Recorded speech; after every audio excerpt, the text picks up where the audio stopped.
Good morning. On behalf of the committee, can I welcome our panel of witnesses this morning? Sir Ian Cheshire, Government Lead Non-Executive Director, John Thompson, First Permanent Secretary and Chief Executive of HMRC, Bernadette Kelly, Permanent Secretary at the Department for Transport, and Sir Chris Wormald, Permanent Secretary at the Department of Health and Social Care. We are very grateful to you for coming this morning. As ever with the BrExit Select Committee, indeed all select committees, we have many questions to put to you, and you are a large panel, so as succinct answers as possible to enable us to cover the ground would be very grateful. And we are aware, Sir Ian, that I understand you need... Sorry, about 11. No, but don't worry. But so at about 11... Is that right, Al? That's fine. If you just slip out, we understand. Thank you. And it's good of you to make the time available this morning. Can I begin by asking each of you briefly to answer this question? And I want you to focus on the impact on people, because we'll get into process and structure and money and things like that. But the impact on people of a no-deal outcome. What is it, and perhaps I could start with you, Sir Chris, what is it that keeps you awake at night worrying might be the effect of a no-deal outcome on people? Our issues in health are actually the same issues for deal and no deal. We have three issues that are considerably larger than all others. Those three are securing the supply of medicines, workforce questions, and reciprocal healthcare arrangements with the EU 27. Those are the three things that keep me awake on this subject. But you said the same for deal or no deal. Well, those are both the things we are negotiating about as a part of the withdrawal agreement and other agreements, and would be the things that in a no-deal situation we would be needing to mitigate. We don't have a different list between the two. Those are the big three things on which we relate to the union. We're possibly a little different from other departments in that we have a small number of really quite big issues, with the vast majority of health questions, which are of course common to any Western economy, the same regardless of whether we're in the European Union or not. So we're very clear that those are our three big questions.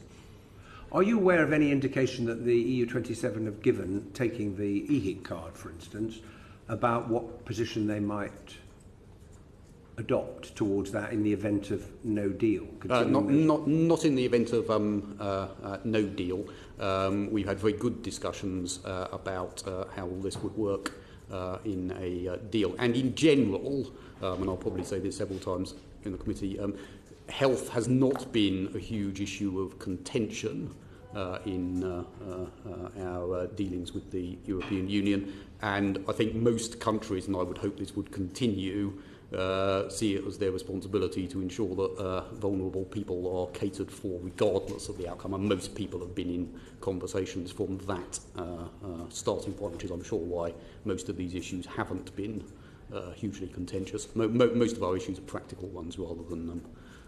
So it's not possible at this stage to say to people here in the UK, if you go on holiday after the 1st of April and there is no deal, and you get in a car accident and you find yourself, well, in a French hospital, how it's going to work if you have no travel insurance to pay for the cost of the medical treatment if the EU decides that, well, your EHIC card is no longer valid? No, it's not possible to say, though obviously it will be clear before you go on holiday whether the situation is exactly the same as if you're going on holiday in the United States, where you traditionally take out travel insurance, or whether there is some subsequent arrangement. That, I'm sure, would be clear before we left, but what that would be now, no, you couldn't say.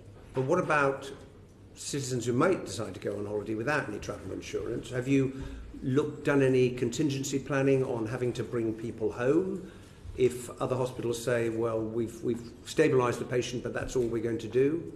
No, not at this time. As I say, it will be very clear to people exactly the same way as if you travel to the United States at what you need to do, which will either be a successor to an EHIC scheme, or you will be making private arrangements, but that will be clear before we depart. And are you confident that the supply of medicines, essential medicines, will be maintained in the event of no deal?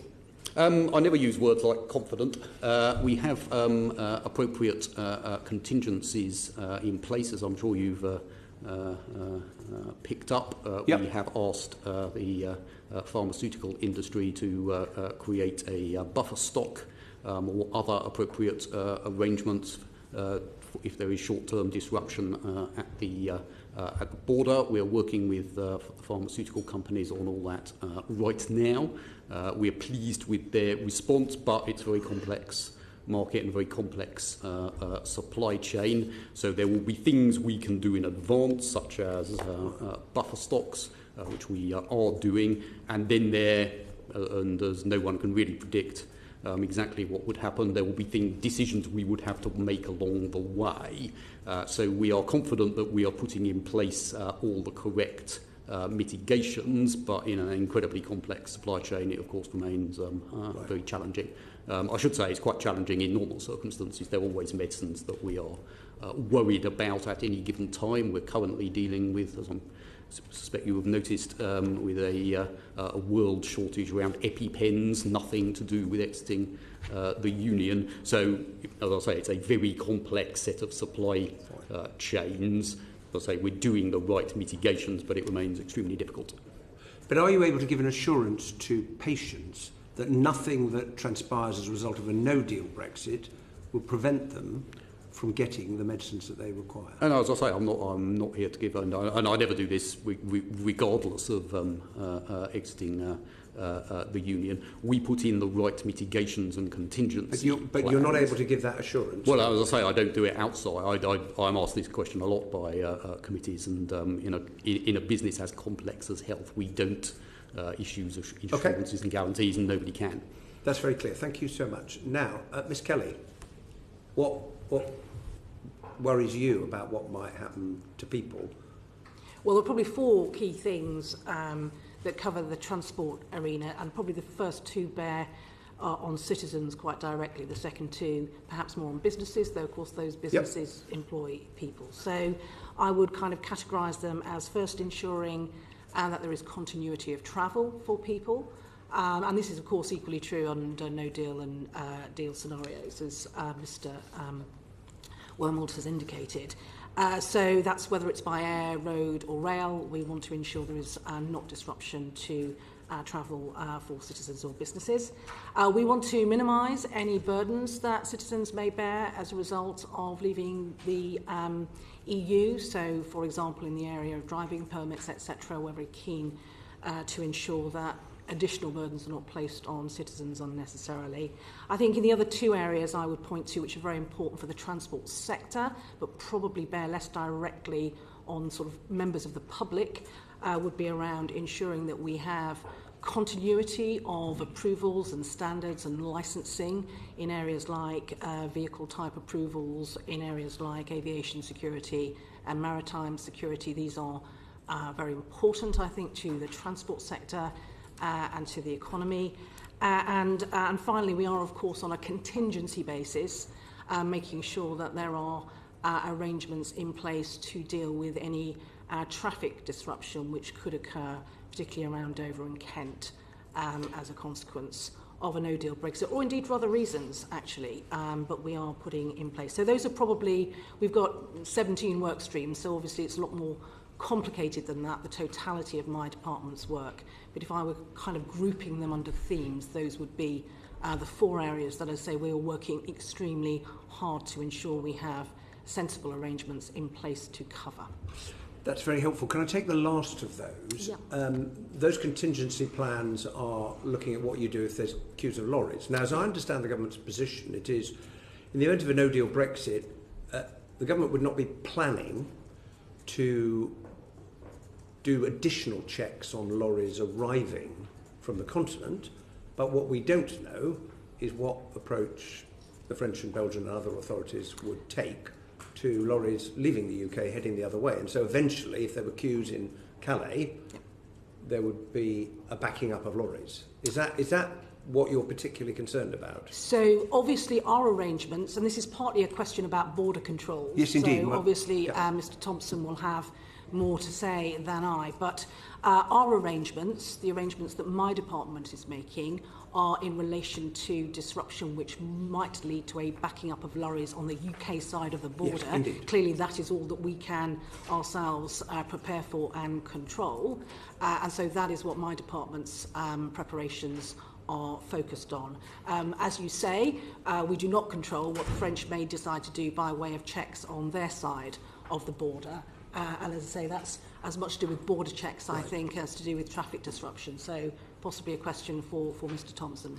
And that includes very practical arrangements. And Philip Rycroft said you'd be the one who'd answer this question. Can you confirm that the government has signed a contract with providers of portable loos in case there are long queues of lorry drivers? I'm not sure I can confirm the exact contract is in place. No, but I can confirm that there are advanced plans for dealing with lorries on the M20, on the M26, and if needed at Manston Airport. And obviously, as part of that, we would want to ensure that the necessary arrangements are in place. Now, when you say you can't confirm well. whether a contract is signed, is that because you don't want to tell the committee that one has been signed, or you don't know? It is because I don't know that I don't know for sure whether a contract has been signed at this point.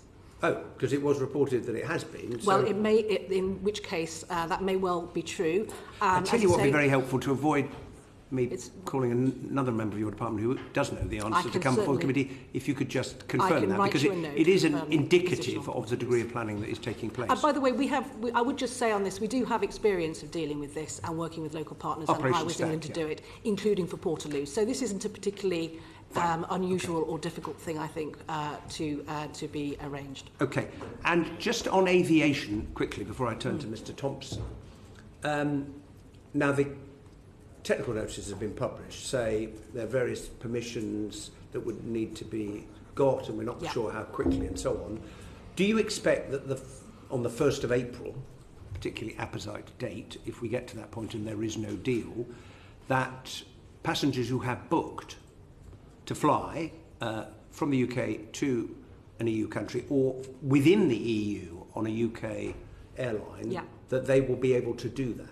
I do expect that they will be able to do that. You do? I would just say there's a long sort of set of arguments as to why we have a strong expectation, very strong expectation that will occur. There's a very strong mutual interest in the EU in ensuring that people can fly to and from the UK.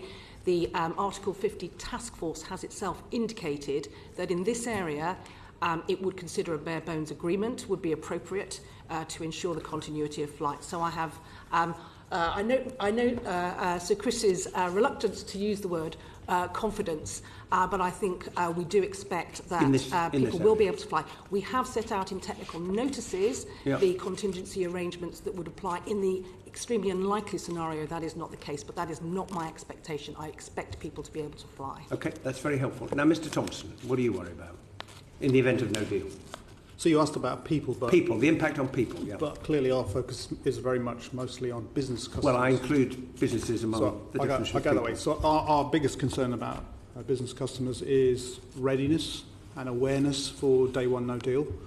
For three reasons. One is because there is ongoing policy uncertainty about whether we're going to get a deal or not, and whether therefore they need to do something or not. And the outcome of the white paper fundamentally affects the economy very differently than day one no deal, and I can expand on that if you want me to.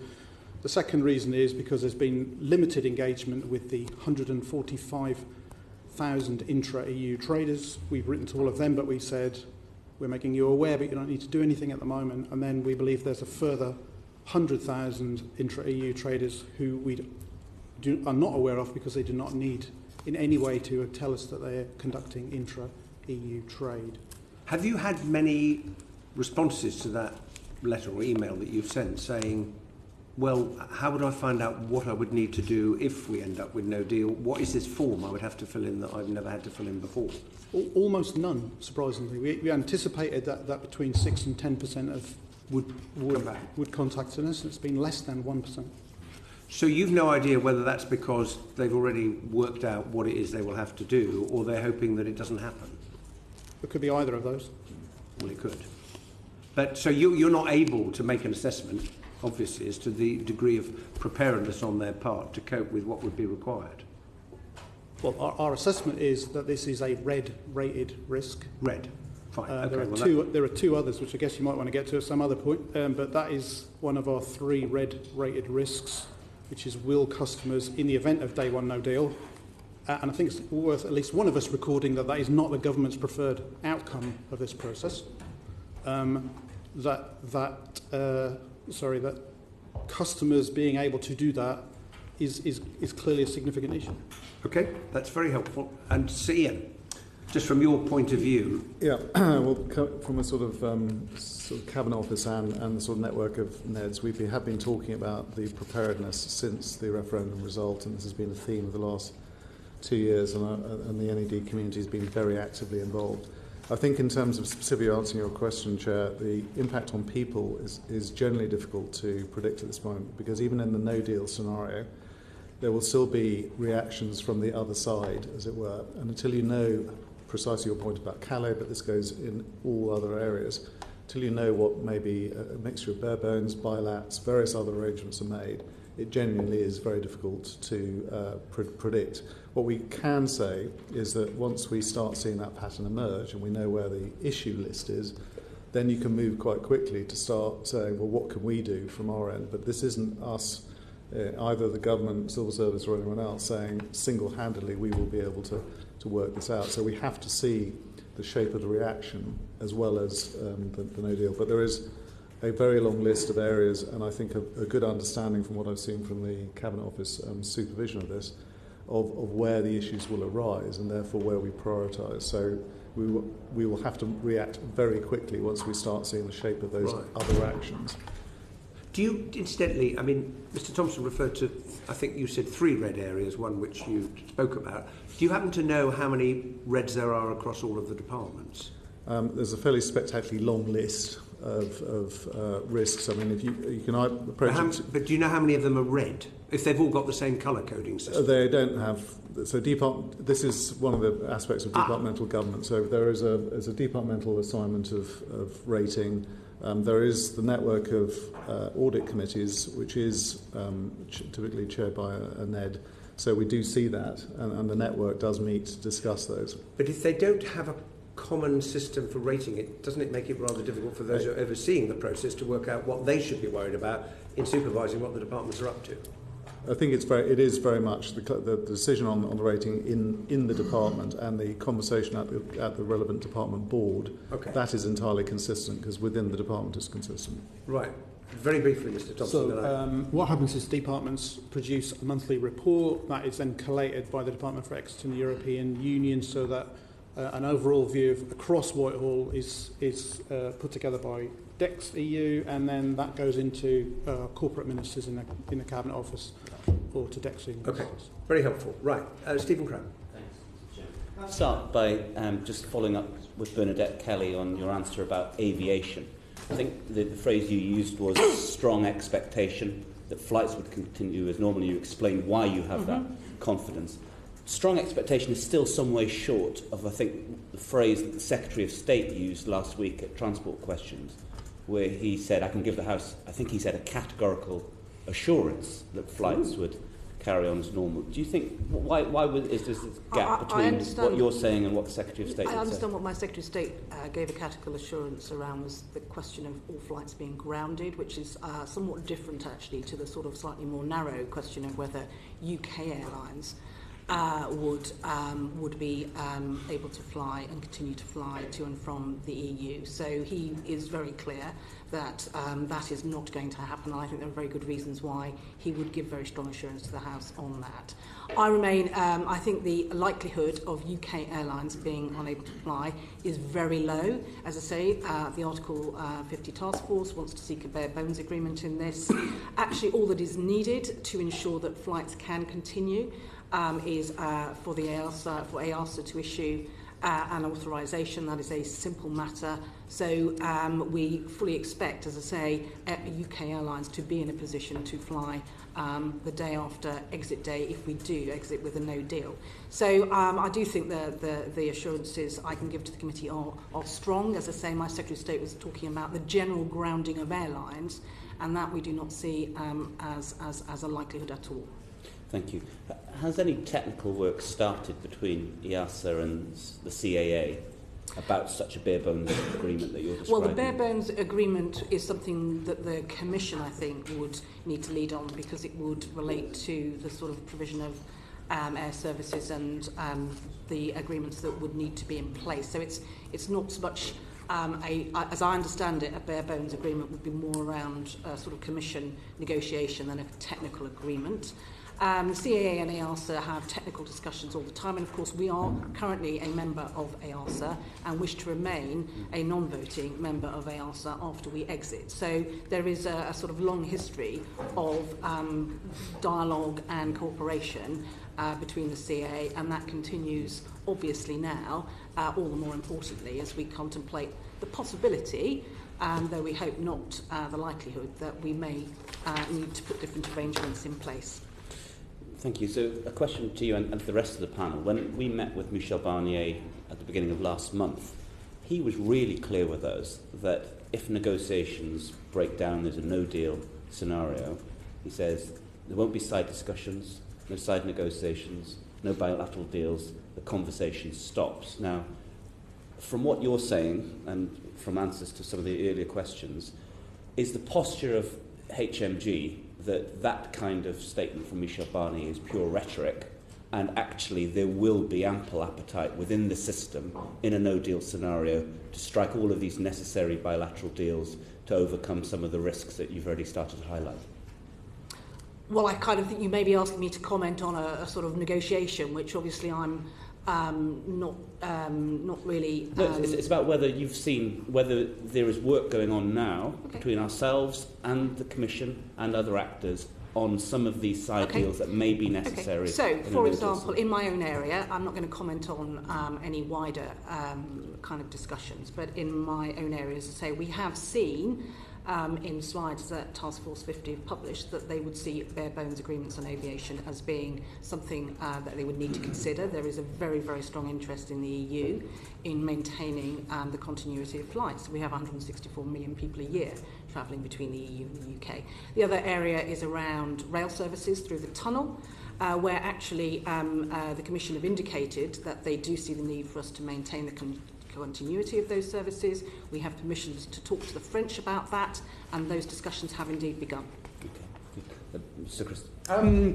Yeah, I mean, obviously I can't really comment on what Mr. Barnier said, but I think it's inconceivable that you won't have discussions about issues of mutual interest in exactly the same way as we do with the rest of the world. So if I take my own area, we have a series of health protection, for example, discussions that go on within the European Union.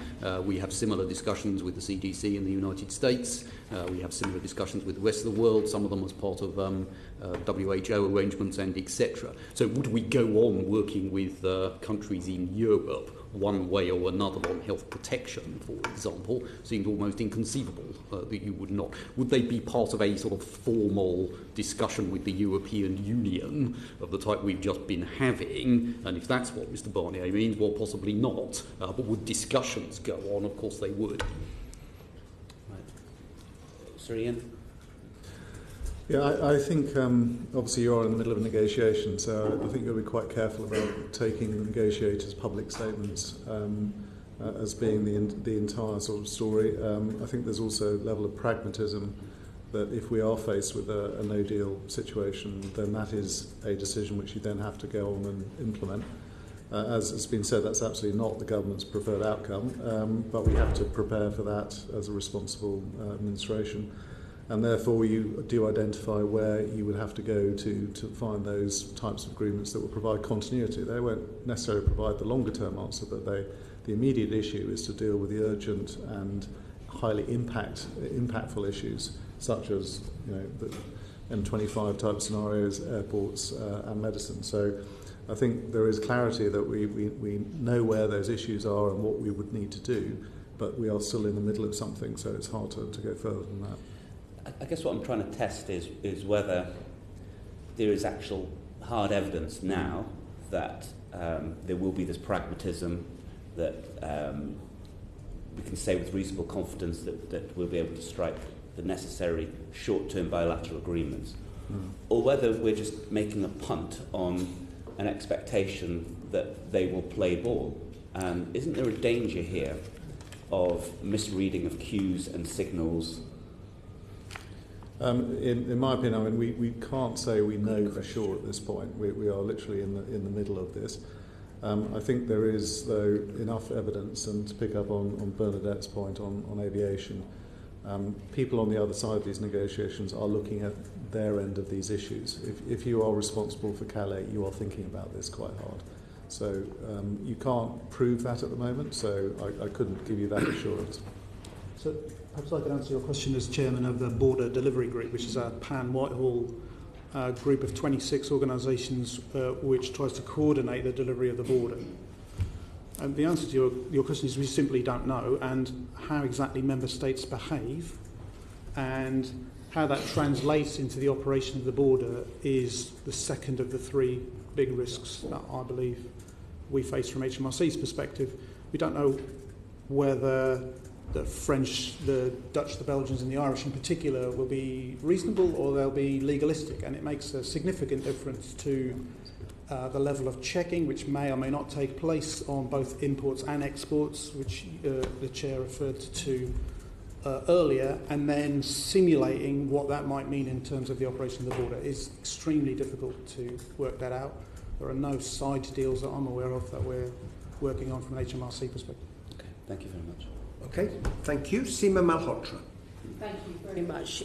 Could I just ask first if I could follow up on a comment that you made, Sir Chris, about the supply of medicines in the event of no deal, and you said that you weren't able to give assurances or a guarantee that British people would get all the medicines they needed in the event of no deal, and that nobody could give that guarantee. Well, sorry, just to be clear, I never use words like guarantee in relation to health. It's an incredibly complex business in which a vast number of things go right every day and a small number of things go wrong every day. That's the nature of running a health system. So it's simply not a word.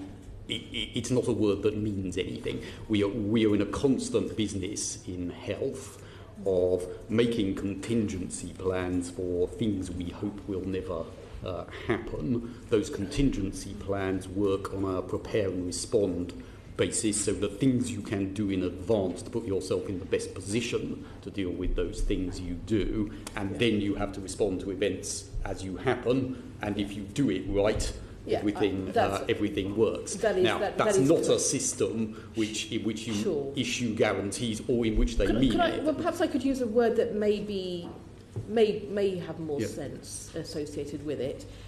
Is there a risk in the event of no deal that medicines that are currently available to people in Britain will not be available? There's a risk if we get our contingency planning right, and I've already outlined the beginnings of our contingency planning. That risk will be minimised.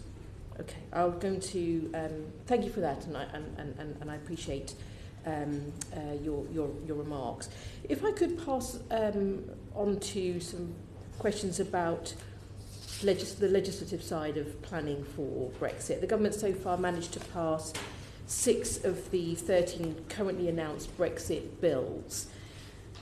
In addition, there are between 800 and 1,000 SIs that would need to be passed so that the UK law is operable on the day that the UK leaves the European Union. We've been told by the Institute for Government that Parliament will be passing SIs at twice the normal rate, with a corresponding concern about impact on the quality of scrutiny.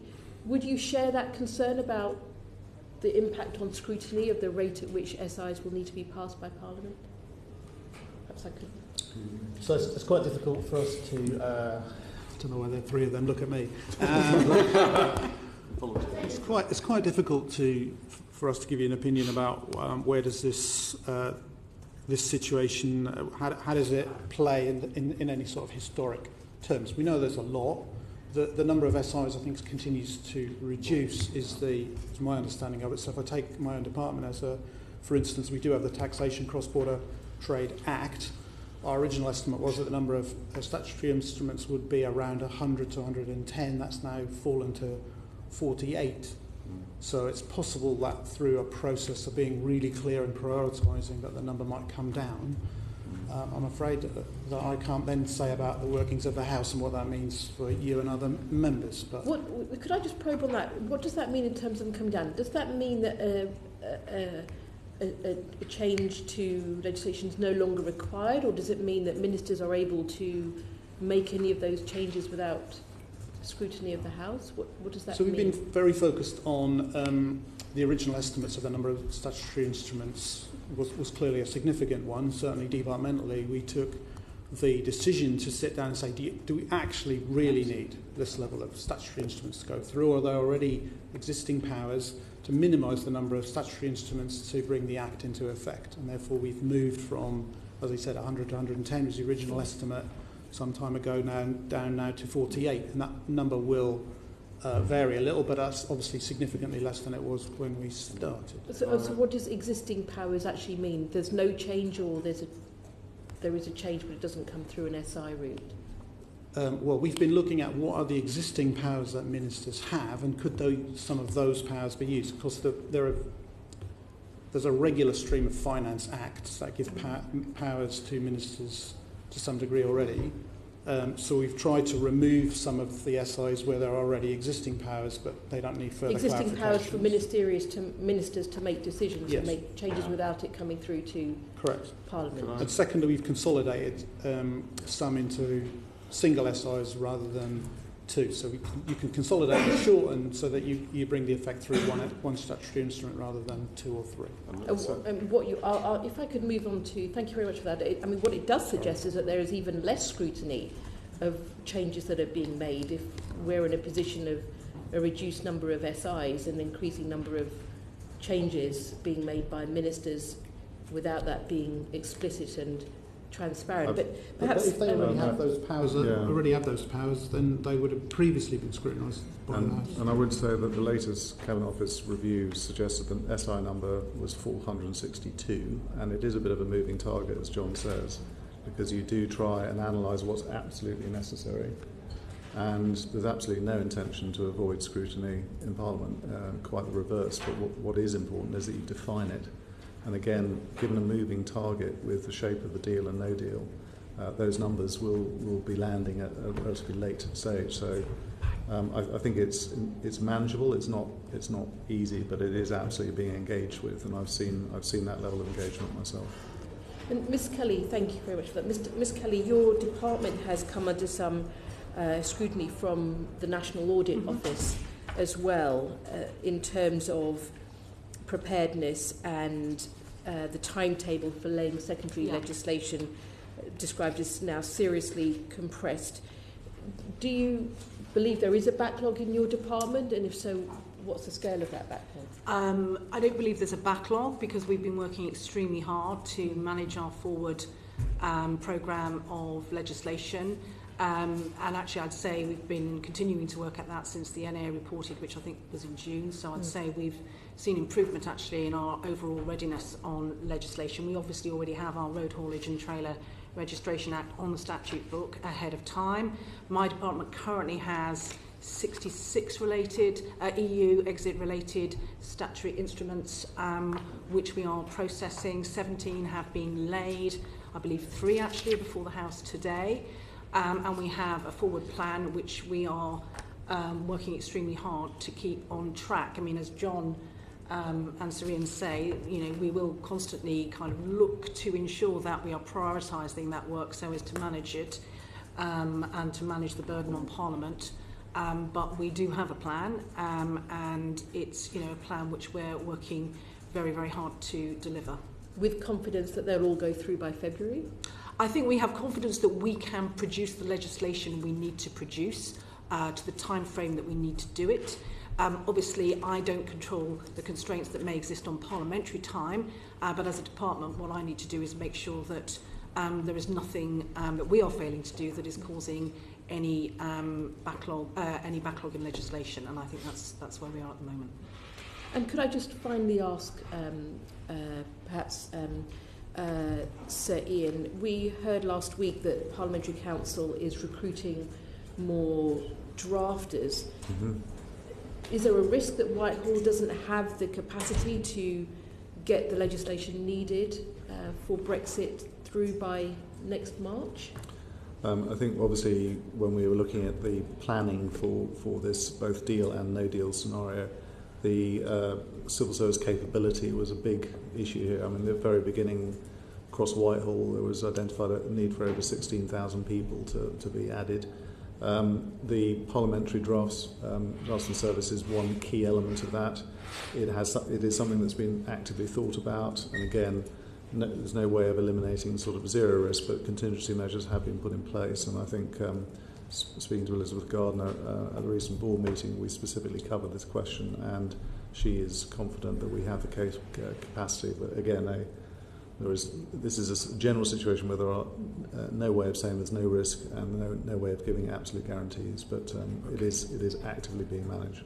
Okay, thank you very much. Hywel, please. Thank you. And it's a question to Bernadette Kelly, especially, possibly to Thompson as well. You referred earlier on to contingency planning for the Channel ports and using the M20 and the M26. I think arrangements for Holyhead and Fishguard are something of a mystery to me, though I've asked a number of times what's actually happening in terms of planning, given that Holyhead in particular is the second busiest roll-on, roll-off port, and also the road is owned and run by the Welsh Government. It's not a very good road, and there are two very bad bridges over there on Anglesey. Can you enlighten the committee as to what planning has been taking place? I'm afraid, as you say, this is the road responsibility is the responsibility of the Welsh Government, so I can't give you detail about the planning and preparation they have. I would be very happy to provide a note for information, but I don't have that in front of me at the moment. But there is presumably some planning taking place. I'm sure there is planning taking place, and I know as there is planning around all the ports. I don't know whether John may know more relating to Holyhead, because obviously we do recognise the sensitivity of that as a roll-on, roll-off port as well. So to give you some facts, roll-on, roll-off between Dover and northern France in 2016 had 2.6 million movements, Eurotunnel 1.6 million, and then Holyhead is third on that list at just shy of 499, I think, in 2016. And then the next one is Portsmouth at 165,000, so it's well up our list. We've had a group working with Holyhead. I know one of my Director Generals for Border Delivery Group has been to Holyhead, had some conversations about what might be the impact on roll-on, roll-off ferries. We're very seized about Holyhead as well as we are about Dover and Eurotunnel and Ro-Ro ferries in general. I mean, again, I can provide you with some further details if you like about what we've been doing and the conversations we've had, but we certainly are very focused on it because of its ranking, if you like, mentally in my head at least as third in terms of transport. There's one other question. You referred, Ms. Kelly, to the attitude on the other side of the channel, yes. And this was imponderable. Of the 26 on that side of the channel, they have various proportions of their trade coming to the UK, but it's, I should think, higher up the agenda for Ireland, given the amount of transshipment that is through Holyhead to Dover and wherever else. So do you detect or do you suspect that there might be a rather more pliable attitude from the Irish as compared to the other 26? I wouldn't like to comment on the position of the Irish in this negotiation. In truth, I think it would be unwise to do so. What you say is clearly true, that the Irish in particular have interests in maintaining and the movement of goods and people across the UK border, and I would hope that will be a factor in their position, but I really don't want to speculate on their wider position in the negotiation unless Mr Thompson has anything to add. Not to speculate on the negotiation, but I think it's worth us recording that it is extremely difficult to have bilateral conversations with any of the 27 or indeed with any of the individual ports. There have been some limited conversations with Calais, Zeebrugge and Rotterdam, but the 27 feed back into Task Force 50, so it's very, very difficult to have any kind of practical conversations. Just one other small one, very small, possibly. There have been developments of direct links between Dublin and, I think, Rotterdam, rather than coming through the UK.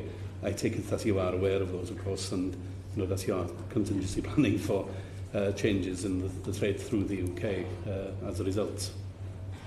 We are aware of that, yes. Okay. Thank you. Pat McFadden. Thank you. I'd like to ask a couple of questions about the workforce implications of all of this. Maybe start with you, Mr Thompson.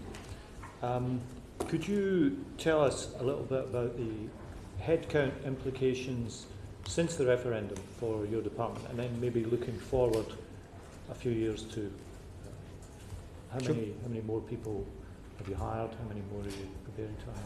So for no deal, our estimate was that we would require between 4,500 and 5,500 staff. That's hardened up now to 5,300 or thereabouts. As at Friday of last week, 2,300 people had started working for HMRC on BrExit, and I could break that down between the areas if you wanted me to. There's a significant further tranche coming in November. If in the event there is no deal, I would anticipate that we would be well north of 4,500 additional staff by the end of the current financial year. Can you tell us a little bit about what they're doing, what kind of grades they are, what kind of jobs these people, who exactly is it you're hiring? Certainly, so they broadly break down into 5 areas. So initially clearly we needed to hire a range of people to develop the policy and support the negotiations, so there's a fairly heavy drive in that area. More than 500 additional staff have been added to policy. It's worth remembering, of course, that neither the Treasury nor HMRC had any customs policy capability really of any scale, because it had been an EU wide since 1974. That then turned into delivering projects and changing technology. I have nearly 400 people working in that area. There are the 2 big operational elements of HMRC. There is the customer services, and I'll say a bit more about that in a minute. And then there's compliance, because the withdrawing from the EU presents us with potentially different risks, both in relation to customs and tariffs, excise and VAT. And then there are a range of other disciplines that support that, so legal and finance and HR and a bigger estate and so on. The big difference for us is in relation to the National Customs Hub, which is in Salford, that processes customs declarations. We anticipate that under no deal, the number of customs declarations would increase by a factor of 5, and we will need to increase the National Customs Hub by a factor of 3. So we will need somewhere around 1,200 additional staff to run exceptions. It's worth reminding exceptions to customs declarations. So that's where the big customer services impact is, to process the additional customs declarations. I can happily expand again on any of that if you want me to. Can you give us a broad cost of this for HMRC, for all these extra people? What's the sort of global extra cost? So in the current year, I can't give you the exact staff cost number, but the cost of BrExit in 2018-19 for HMRC is £260 million.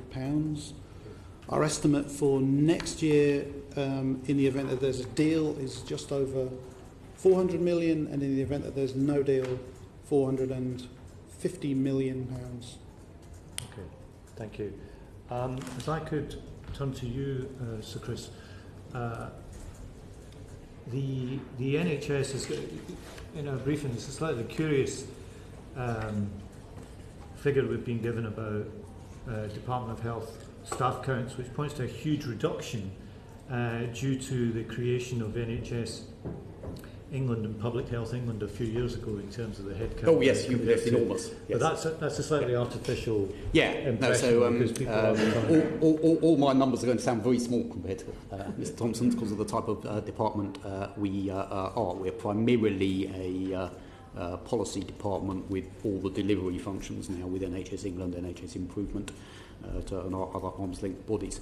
So in terms of exiting the union, we've added about 100 people. It's basically 45 in policy, 11 in project management, 21 in analysis, 9 in commercial, 7 in communications, and I think we've got a few more to recruit. So the numbers are just very small compared to Mr. Thompson's. And then a large number of the rest of our staff have their jobs affected in different ways. So if you take an issue like workforce, we look at the NHS workforce and our concerns around it in the round, one element of which is what we do and don't recruit from the EU 27. So we don't have a specific set of people who do exiting the union work. We have people who worry about the supply of workforce across the piece. So that 100 is entirely, that's the additional we have added for new work, which is mainly around the medicines question and the reciprocal healthcare question, and then a lot of other people will have their jobs partially affected. But as I say, our numbers are very small compared to... Can you tell us anything? That's the central Department of Health you're talking about. What about the NHS as a whole? What's happened on NHS recruitment in the 2 years plus since the referendum? Well, our total number of staff from the European Union has gone up since the referendum. Obviously, and as the government has said on a number of occasions, one of our absolute top priorities is to reassure all our staff from overseas, both European and elsewhere, as to how much we value their contribution to the NHS and indeed social care, and how we want it to continue. And that's there's a lot done within the health service itself to reassure those individuals. So we haven't seen evidence of people leaving. As I say, the overall numbers have gone up. It's worth pointing out that we, both in health and in social care, we actually have more staff from the rest of the world than we do from the EU 27. So while the EU 27 is a significant and important part of our workforce, we tend to look at this as a global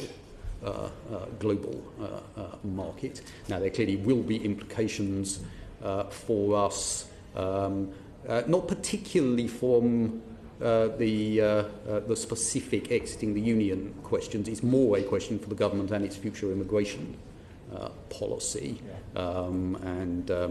As you know, there have been a number of statements about the principles of that, and then there'll be a white paper later in the year. Okay, thank you. Ms Kelly, can I ask you about the same questions, really, about headcount and cost? Sure. In the other So, much like Sir Chris, my numbers are very much smaller than Mr Thompson. So my core department is about 2,500 in total. So obviously very, very much smaller than HMRC. We have got about 150 people now for whom all or most of their job is EU related within the core department. Actually, quite a lot of those we've recruited from within the department because we wanted to make use of people with existing EU and project delivery skills. We continue to look at what headcount we might need in future, so I've already approved on a sort of contingency basis a plan to increase by a similar number, actually, the number of people we might have working in the new on EU exit related business in the event of a no-deal scenario. But it's broadly in that ballpark, 150 people at the moment, doing a whole range of... We've got a central coordination team which kind of accounts for about 20 or 30 of that. Then we've got people bedded out in each of our modal teams supporting the work on our EU exit preparations, and of course we've got a significant body of lawyers working on this as well. We've also got people working in our agencies in addition to those numbers, so in DVLA and DVSA obviously in particular. We have people working to put in place new systems which may be needed either in a deal or in a no-deal scenario, and the CA is also recruiting additional staff as well. Thank you.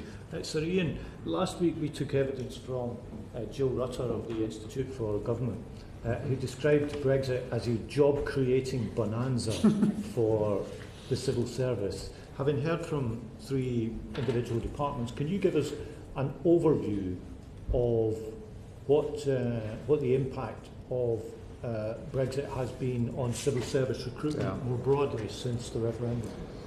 Well, I think that the figures disclosed, and this relates to the sort of block grant by HMT of the sort of 3 billion of extra cost to run. The door was closing. Sorry, 3 billion. 3 billion extra cost. This is over the whole cycle to 2020. Yeah, 2020. So it's a 2 years, so one and a half a year for 2 years. 1.5 billion a year extra costs since the referendum. And the broad split of that sort of 16,000 that I mentioned is roughly half and half between operational and non-operational. Some of the non-operational, some of the operational come in areas like the hub, customs hub, which gets built up. The short-term issue is more in the policy area where the front loading of the work was needed. And we've seen 3,000 more people since April join the civil service. So this is a significant effort. And you know, if you think of this as probably one of the major peacetime challenges to government and civil service, it's been reflected in the sheer level of effort that's gone into it. Can you just explain a bit more about that 16,000 figure that you used? That's the sort of global total of extra people being hired. Yeah. Over again a 2-year period. Over so this is 16,000 more people. Yeah. Thanks very much. On this very point, yes, Vera Vottenhaus. Thank you, Chair. We were then asking at the very end how long the expectation was that this extra cost would be carried forward. And we were told at the very end about 15 years. Is that what you would also think, that this is how long it would take to keep that level of extra civil service going? We don't plan. We have a rolling 5-year plan. One might question about whether even that's too long, but we have a rolling 5-year plan. Our anticipation is you would need these people for the 5 years in either of the scenarios. I can't go beyond that. Thank you. Jonathan Djanogly. Thank you, Chairman. We have already spoken about the impacts on the borders, but given how the impacts of no deal are likely to be keenly felt, in fact possibly most keenly felt on the borders, I'm going to come back to Dover if I may.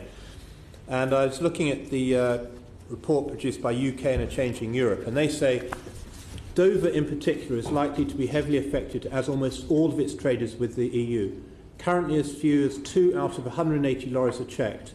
Research suggests an increase of 2 minutes spent at the border by each vehicle could more than triple the existing queues on the M20/A20 to 29 miles, meaning nearly 5-hour delays. In anticipation of this, a recently leaked local government report outlines plans to turn a 13-mile stretch of motorway into a lorry park and goods holding area to try to ease gridlock, which couldn't be in place until 2023 at the earliest. So perhaps Bernadette Kelly, do you recognise that as an accurate reflection of the position? No, I don't. So the plan we are working on, and Highways England are working on most immediately, is a plan we're kind of calling Operation Brock. This is the interim arrangement that we are putting in place on a contingency basis to deal with road haulage, disruption to road haulage, if this occurs in the immediate aftermath of Brexit. As I say, this isn't just a Brexit-related plan. Disruption can occur for other reasons too. The plan as it stands is a plan to stack lorries on a section of the M20 between junctions 8 and 9 principally, also to have holding space for lorries on the M26 and to hold lorries in Manston Airport. So we have 3 very specific areas where we would expect to hold lorries in the event of a backlog or of HGVs on this side of the border. Those plans are well advanced. Indeed, we're in the news in relation to the M26 on Friday. Highways England is already undertaking the work needed to strengthen hard shoulders, etc. on the M20 and on the M26. Manston Airport is pretty much ready for use, actually. As it stands, it's a very large runway. It's ideal for this sort of purpose. So all of these plans are very well advanced. I certainly don't recognise the 2023 deadline. We have charged the Highways England with ensuring those arrangements are in place for the 29th of March. And given the scale of infrastructure work and other things needed, that's an entirely plausible scenario. So we do have a plan, and we have a plan to be ready for the 29th of March. I mean, as you said, Ms. Brock, the plan is Project Brock. Yes. Which the National Audit Office has said that they're concerned that you will not be able to deliver in time for March 2019. What are you doing to address that? Why did they say that? Well, this was one of a number of work streams I know that they highlighted in the report that they published on our readiness back in June. I think we believe that it is entirely plausible that will be ready. So actually we think it can be ready and will be ready for March 2019. Obviously we've been accelerating efforts, working very, very hard with Highways England to ensure that is indeed happening. Jim O'Sullivan, the Chief Executive, is personally overseeing this work because he knows that it is absolutely critical to have this ready for March 2019. And there is a great deal of work going on with Kent partners, with Kent County Council, the Port of Dover, Kent Police as well, to ensure that we are ready to activate this project. So rather like Sir Chris, I'm loath to give you 100% guarantees on any of this because these are difficult and complex projects, but this is a manageable project which we believe can be delivered. So are you saying that the National Audit Office are wrong, or are you saying you've taken what they've said and you've put it right? I believe look, the National Audit Office was offering a view on readiness on a number of projects. We had, as you can imagine, some lengthy discussions about that view in the preparation of the report. The report was not wrong. I signed it off as an accounting officer, so I'm satisfied that factually it was correct. We are certainly working very, very hard. Operation Brock is very much, of all our work streams, one of the most important, and we're working very hard to make sure that all of the arrangements that need to be in place to deliver it are in fact in place. Thank you. And Mr. Thompson, how would you be dealing with the rest of Dover in a no-deal scenario? So we've been talking to Dover for some considerable time. We signed a non-disclosure agreement with them at least a year ago, and I've personally been to Dover 3 times to see the operation and what it's like. The risk for Dover is really the other side. There were some questions earlier about how do member states behave. We do not know how Calais might behave. It's a closed-loop system, so as soon as there's any kind of delay or queue in Calais, you will get some kind of delays or queues in Dover. It's worth remembering that the government's decision has already been that there will be no increase in checks for incoming traffic. There's no reason to believe that there's any different risks from French wine or Spanish tomatoes in April 2019 than there is now. There are no checks now. There's the free movement of those goods. Now, over time, people will change their behaviours and we need to think about the risks. But to start with, we do not believe that there's any requirement to add additional UK-based checks. So we are in the hands of the French.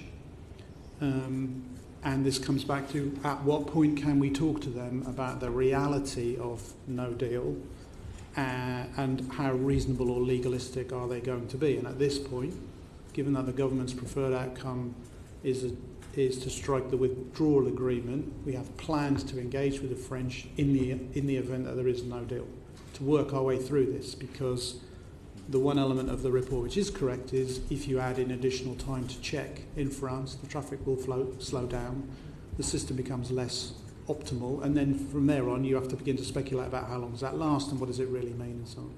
So it's going to be a huge rush in the event of no deal, is what you're saying? Sorry, I missed the word. It's going to be a huge rush in the event of no deal. Have you actually planned with the French authorities what happens in the event of a no deal in terms of process, looking towards what you have to do? No, rather, you said you're not doing it yet, but have you looked at the process of what you will have to do with them? So we know what we need to sit down and talk about, yes, but we have not been able to do that because clearly people are trying to strike a deal. No, but why can't you say we will meet within 2 days or 1 day of the no deal? Why can't you agree a process with them, if not what you're going to be talking about? So they won't have a conversation at all, and they won't have a conversation about the process either. They won't talk about process either. But clearly it would be at the absolute forefront of our minds to get together as fast as possible in the event that there is no deal. Right, so how long do you think that would take, practically speaking, in the event of no deal? Well, the decision is for the 27 about how much checking do they actually require on exports from the EU to the UK and on exports from the UK to the EU. Now, if you take the current arrangements, which as you rightly say, there's very limited checking, and actually most of those checks are not about customs, they're mostly about other things like security or the application of tariff-related quotas, for example, or they're livestock related. It requires a practical approach to this, because the impact on northern France, Belgium, Ireland and Holland will also be dramatic. There's a rather excellent public report, I think, by KPMG, which they did for the Dutch government in January of the current year, that predicts what would be the impact for the Dutch of a no deal, and it sets out very clearly what the impact would be. If things went smoothly, yep, how long would it take to do this side deal?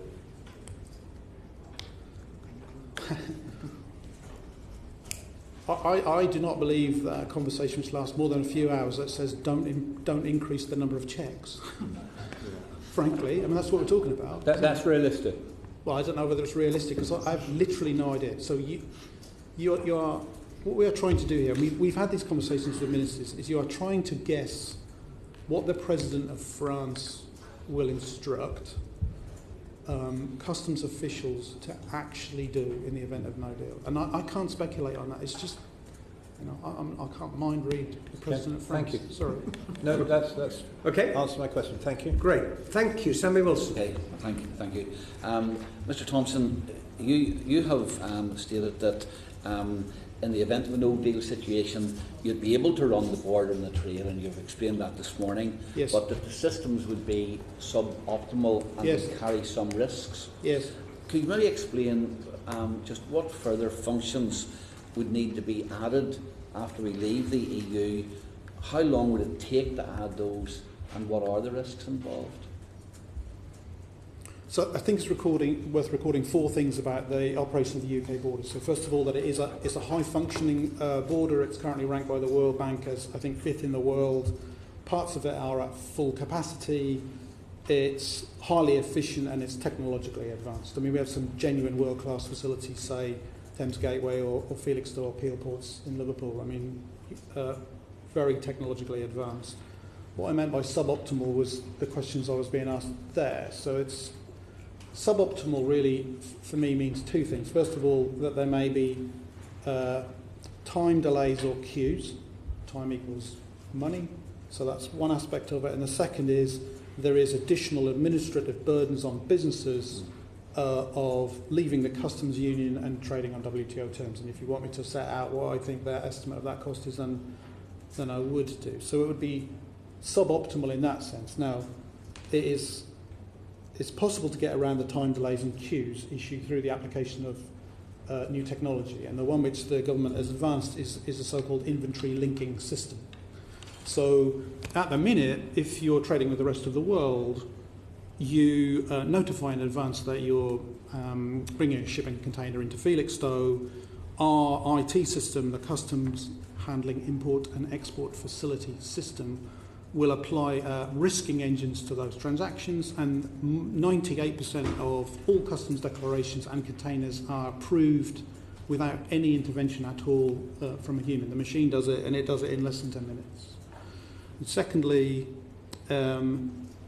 we can use inland pre-clearance as opposed to it being at the actual border.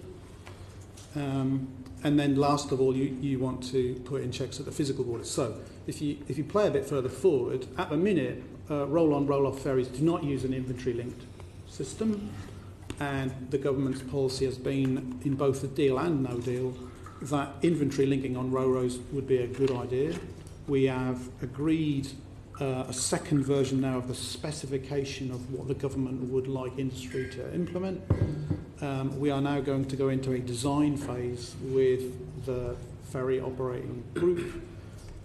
Being realistic, though, it will take between 2 and 3 years for that system to be up and running. Now, at the point that you can be up and running, we would get advanced notification of what is travelling on which ferries. You can then run that through the IT system. That gives you a much, you've got much better data. You can decide which of the 2 lorries that you actually want to stop.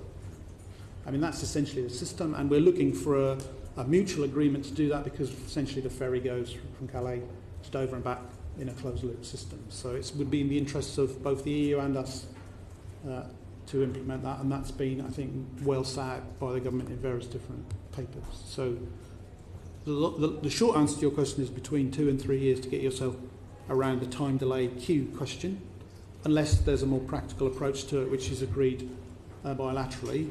On the question of the administrative cost, it's quite difficult for me to see how you would get that down, but one suspects that businesses would be smart enough to change their behaviour to reduce some of those costs. Okay. And what discussions have you had? I mean, you said that you've notified whatever is the 145,000 yes. small businesses who are engaged in trade.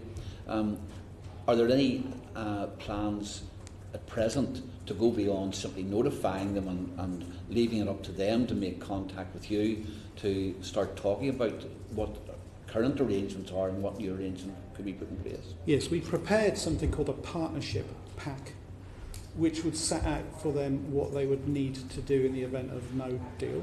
It would clearly be for ministers to decide the timing of issuing that as and when you get to the position where you have no deal. We know who the 145,000 are because they are registered with us, because they are undertaking intra-EU trade and have to record that on the VAT return that they give us. So we know those 145,000 are, we have the names and addresses, and we have already communicated directly with them all. The worry is about small and medium-sized enterprises who are below the VAT threshold but trading intra-EU. Where we have literally no record of who they are, but we've worked up a plan through various 31 other organisations to be able to reach them through various trade organisations like the Chambers of Commerce and so on. So we think there's a route from us to them. We, at the moment, have no direct relationship, but we've worked up a pack that could be issued. Most of the discussion this morning has been about the risks at Dover, Calais and other GB ports. The big sticking point, of course, in all of these negotiations, it appears at present, is the Northern Ireland port. In the event of a no deal, what risks do you see as emerging on the Northern Ireland Irish Republic border? Would any assessment be done of that? So I think I've said that we believe that there are 3 top risks for HMRC, and though, just to be explicit about they are, you've covered the member state controls and how might member states behave. Secondly, we've talked about customer readiness, and then the third is what exactly is the situation in Northern Ireland, because there's clearly ongoing negotiation which provides uncertainty, and in addition to that, we are not engaging with businesses in Northern Ireland because of the sensitivity of the negotiations. I mean, in an ideal world, by now we would have had a private beta, if you like, working group of, we could arrange it like this, can we consult you, would that work, would this not work, and so on and so forth, which is what we've done in many other different places, but we're not currently able to do that. I mean, the government's striving for the withdrawal agreement. If it doesn't get it, there will need to be some swift decision-making by ministers about what do we now do with Northern Ireland businesses. And there would need to, just as much as there would be with conversations with the French, there would need to be some conversations with the Irish about what are we actually practically going to do at the border. I think the UK is clear about what we would do, but we don't know how the Irish will behave, and what the EU will or will not instruct the 27 countries to do. The Road Haulage Association, when they were here with us, said that in their view the process will not work on the 30th of March 2018. That is the process of taking goods across border. Is that based on any discussions they've had with you? And how, if so, how do you respond to that? So I think the Road Haulage Association is one of the 31 organisations that form the long-standing joint consultative committee on customs. So that includes the British Retail Consortium, the British Chambers of Commerce, the British Ports Association, and so on and so forth. The concern that I understand that they have is exactly the one which is being flushed out by this committee, which is what will this mean for time delays, for queues?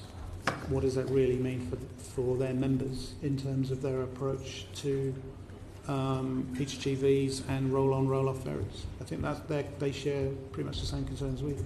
Yeah, but they say they don't believe that the process will work.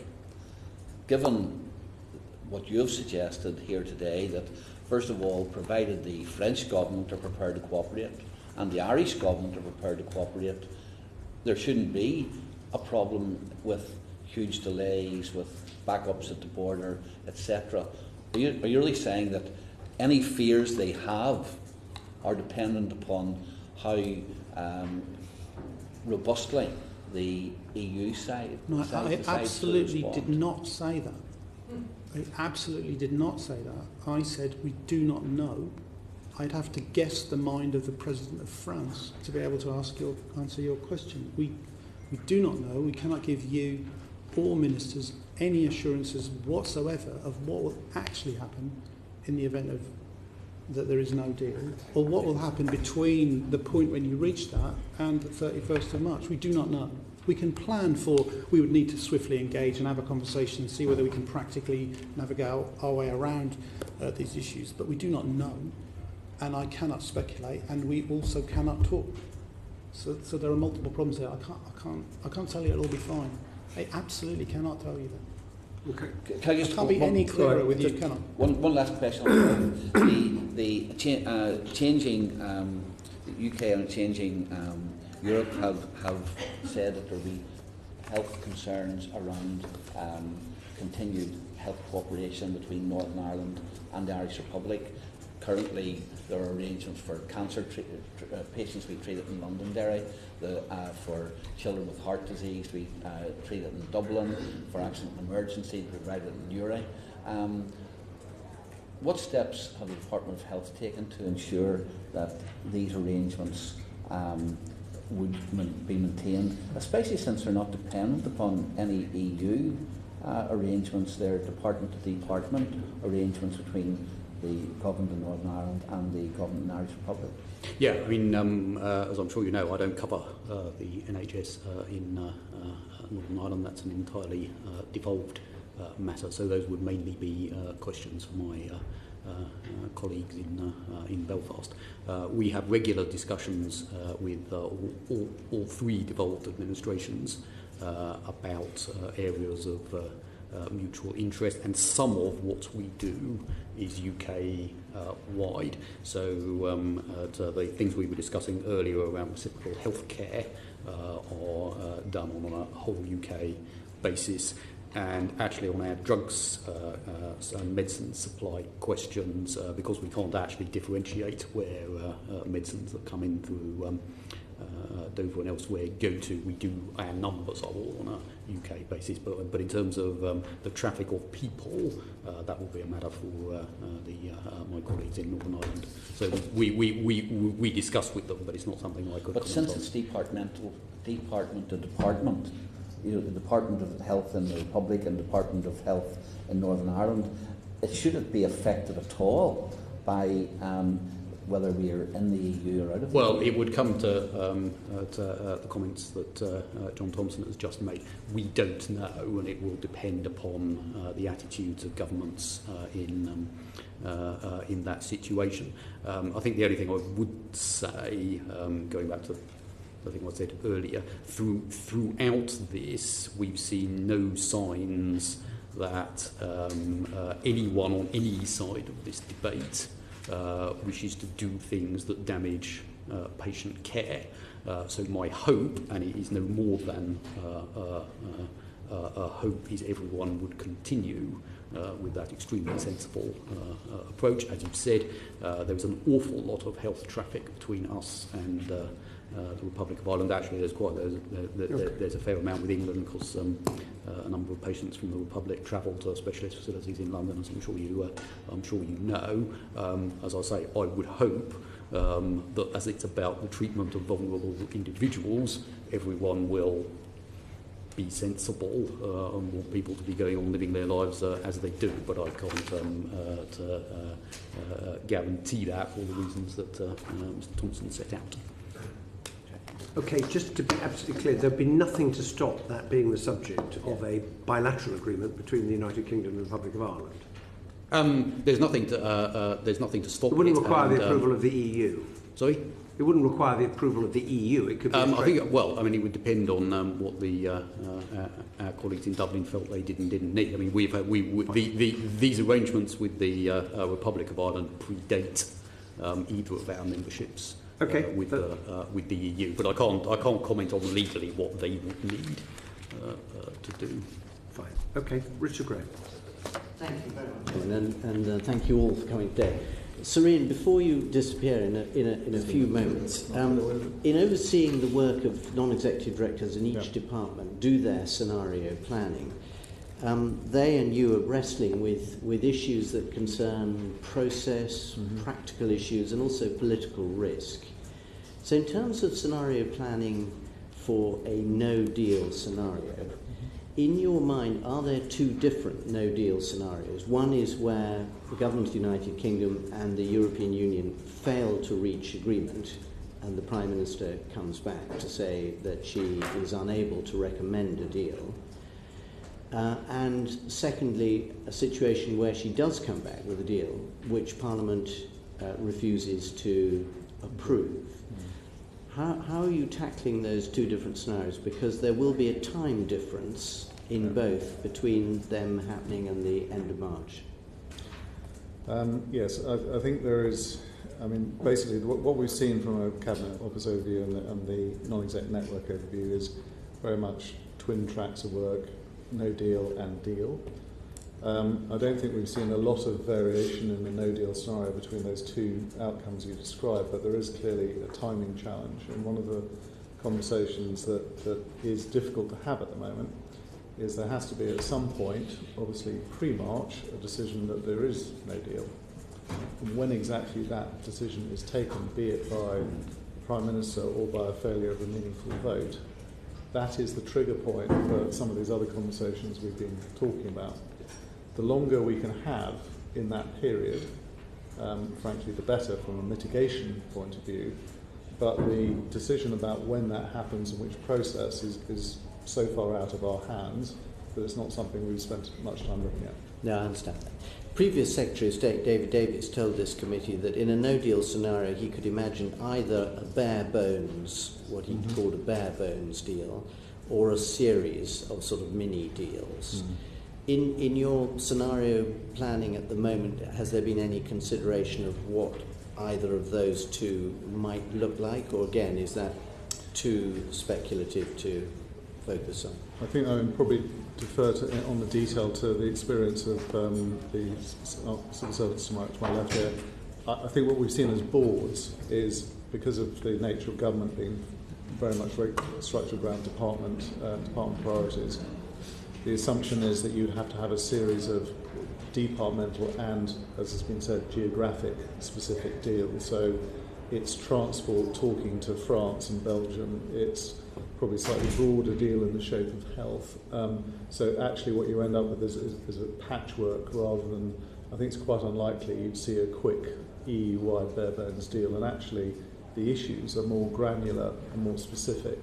And without guessing the mind of President Macron, the people that will be dealing with this are a couple of levels down from that in terms of, so the important point, I think, for the departments is that do they understand what they have to solve in that no deal scenario with what level? And I think that's where the energy I've seen as well.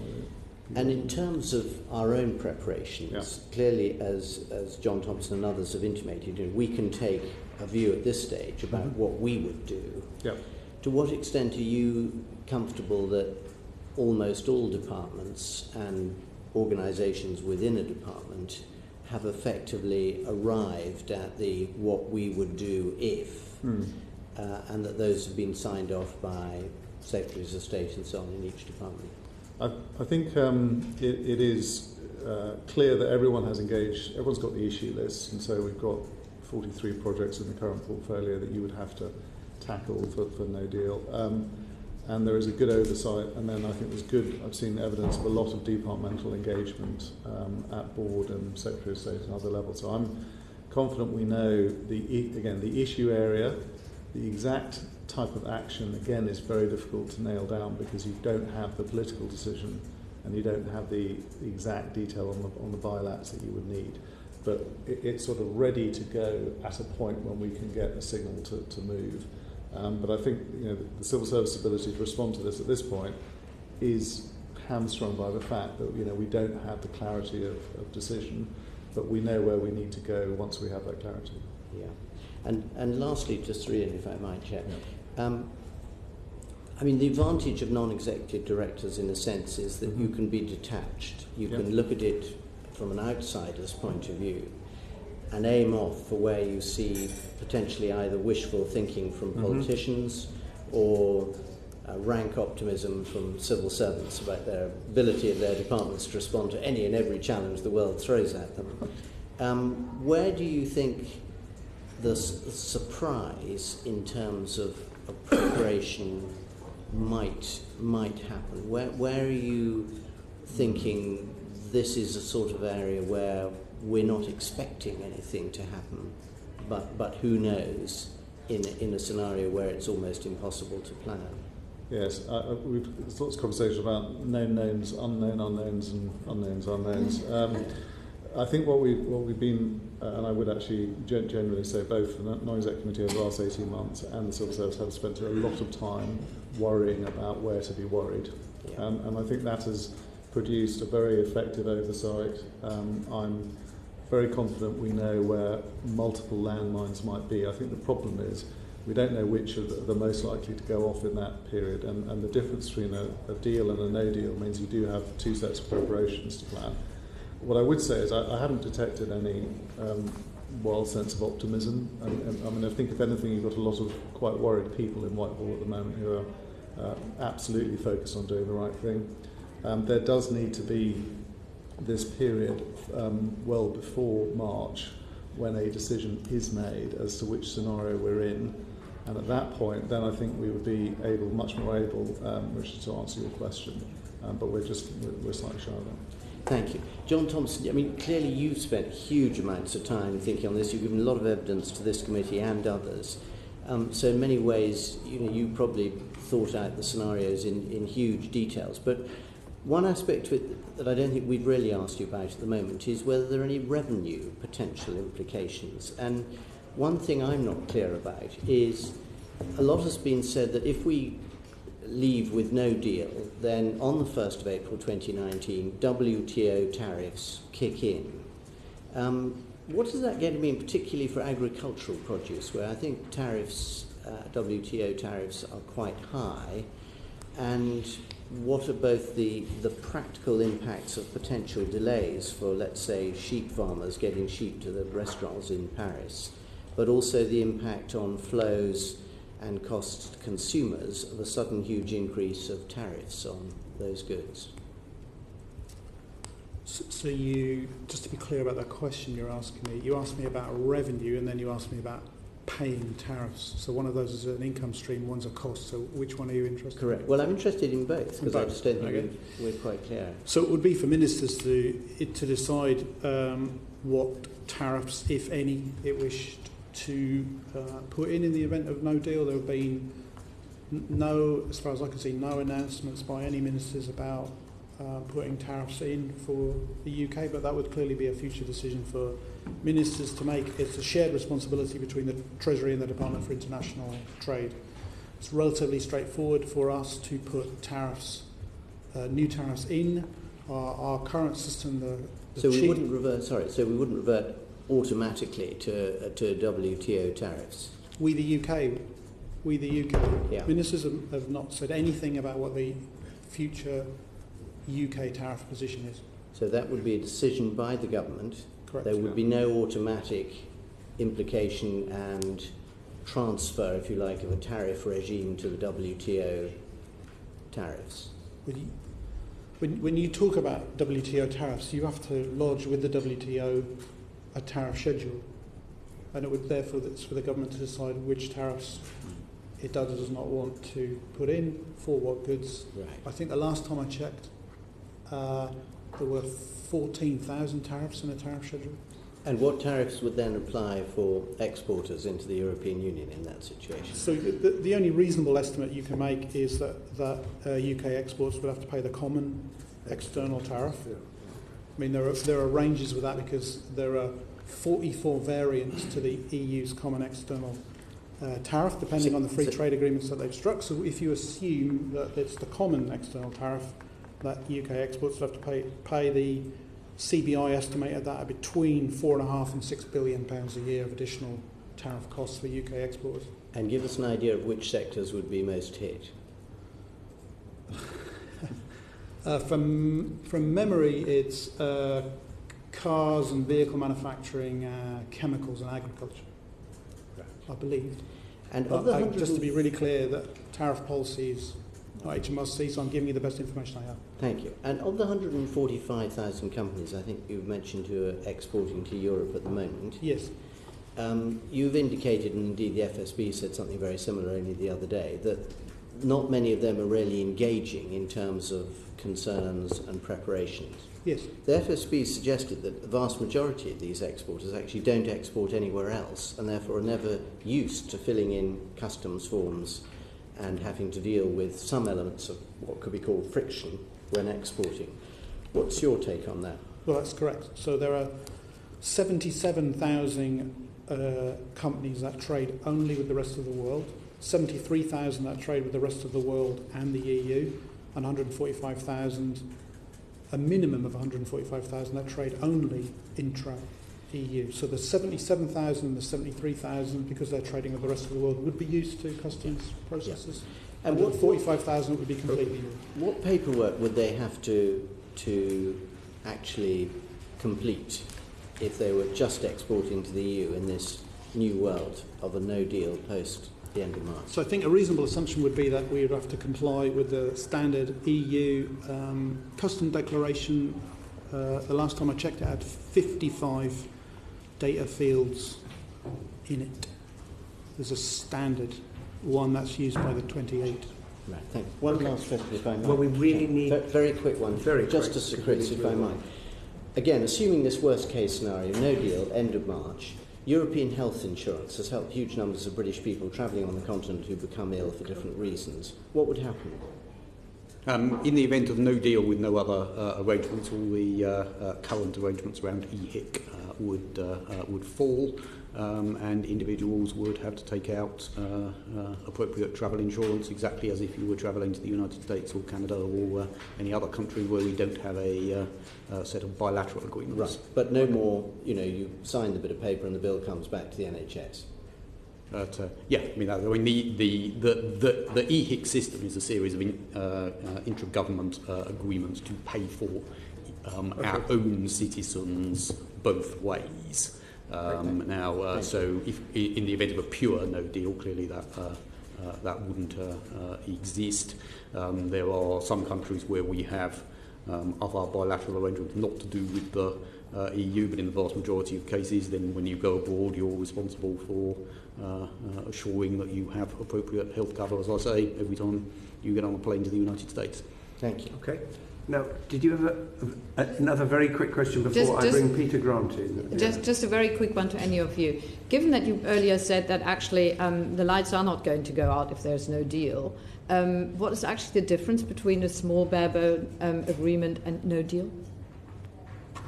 So I'm sorry, I have no idea what a bare bones agreement is. Okay, all right. Let's. So I can't really answer your question.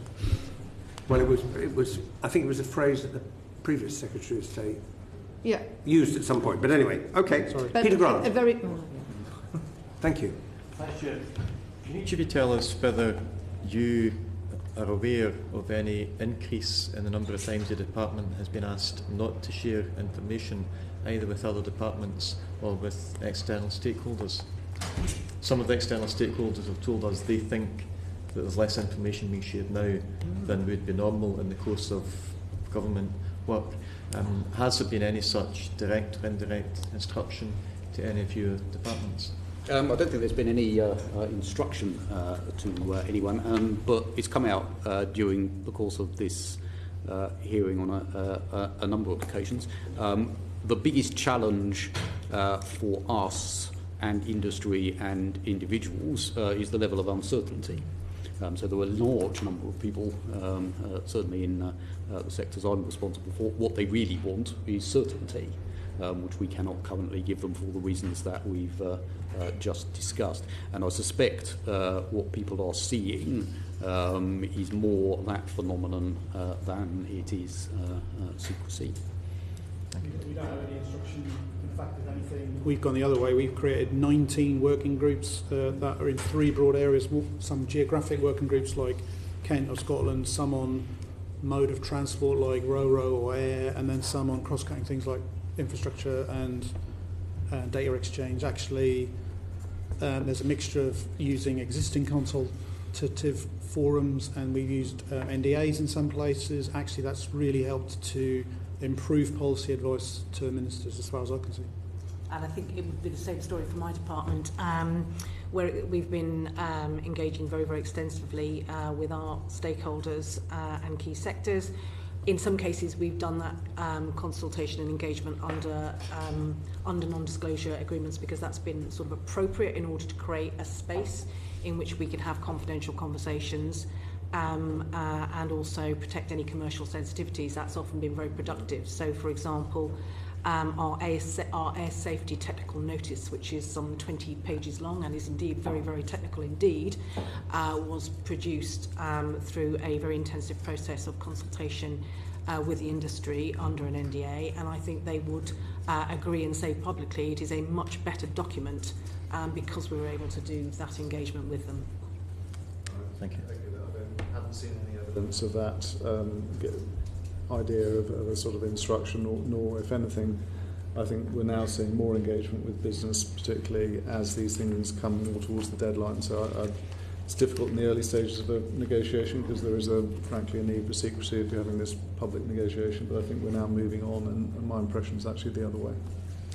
It's just that some of the witnesses we've spoken to, including one who was in, I think, just last week, were very firmly of the view that there has been an increase in the use of non-disclosure arrangements for agreements, for example, and that they thought that sometimes it was in circumstances where the usual justifications wouldn't apply, that it wasn't just about commercial confidentiality, for example. Now, you've all quite clearly said that that has not been something that you've been asked to do, but can you offer any explanation as to why so many people outside of government appear to be telling us that they're finding it harder to get information when each of you is saying within your own departments that you're trying harder to put information out there?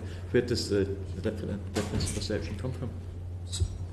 No, I was going to say I'll probably have to go, so maybe I can make my last comment, indeed, if that's all right. Understand. Which is, I think what I've seen is there's been more NDAs because there's been more attempt to reach out and have conversations. So the NDA is a result of trying to have more conversations. It's not a push for greater secrecy. That's what I've seen.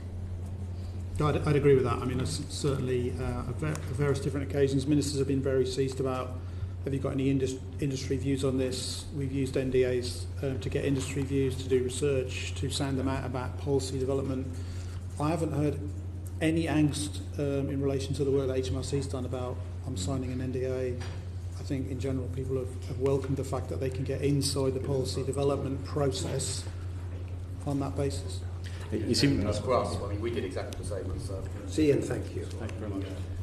We had a series of conversations with the pharmaceutical industry under NDAs before we issued our letter about stockpiling, so that we would be clear that when we went out to the industry, we'd be doing so in correct terms, and that seems to me to be an entirely appropriate use of NDAs. In terms of the explanation, it comes back to what I think I said, what I did say a few moments ago, that there were a large number of people, I'd say, asking for certainty, which, as we've described, we cannot currently provide, and I think it's not at all surprising that you would see a level of frustration about that, and as I say, I suspect it's that phenomenon that you're witnessing. Very briefly, going back to Mr Thompson's comment, you seem to be implying that most of the non-disclosure agreements are either at the request of or for the benefit of the external stakeholders so that they can share commercially sensitive information. Has there been any increase in the number of times the government has asked for or insisted on NDAs as a basis for these discussions? So I think it's just in this situation where clearly ministers are trying to develop policy in a febrile environment. Certainly, my experience of working with Treasury ministers is, and the Prime Minister, they want some sense about: have you tested any of this with industry? What does it mean, for example, for the chemicals industry or car manufacturing or whatever? And it's easier for us to say we signed an NDA, we did some research. Here's what BMW tells us, here's what Honda tells us, and so on and so forth. And I'll stick my neck out and say, without exception, I haven't heard any of those people say to me they had any objections to that. They welcomed having a conversation which they knew would feed into ministers for negotiations or policy consideration. Well, I mean, straight to answer your question, so if you take my example, the impetus for an NDA conversation did come from us. Yes. You know, we wished to positively go out and consult industry before we made our public statements, and we did that on a confidential basis. So, I suspect the straight answer to your question is yes, there has been more for government, but certainly in my case, because we wanted to get the public announcement right. And I would say the same. Obviously, sometimes we are choosing to use NDAs because we want to be able to have the conversation confidentially before we set out in public what the conclusion of that conversation is, and we want to get those views at the stage of policy development. But if there are more MDAs being used, it is, as Sir Ian said, because there is an intensity of engagement around these issues, which is greater than one would expect in a business as usual kind of period for government. Okay, thank you. Jacob Rees-Mogg. Thank you.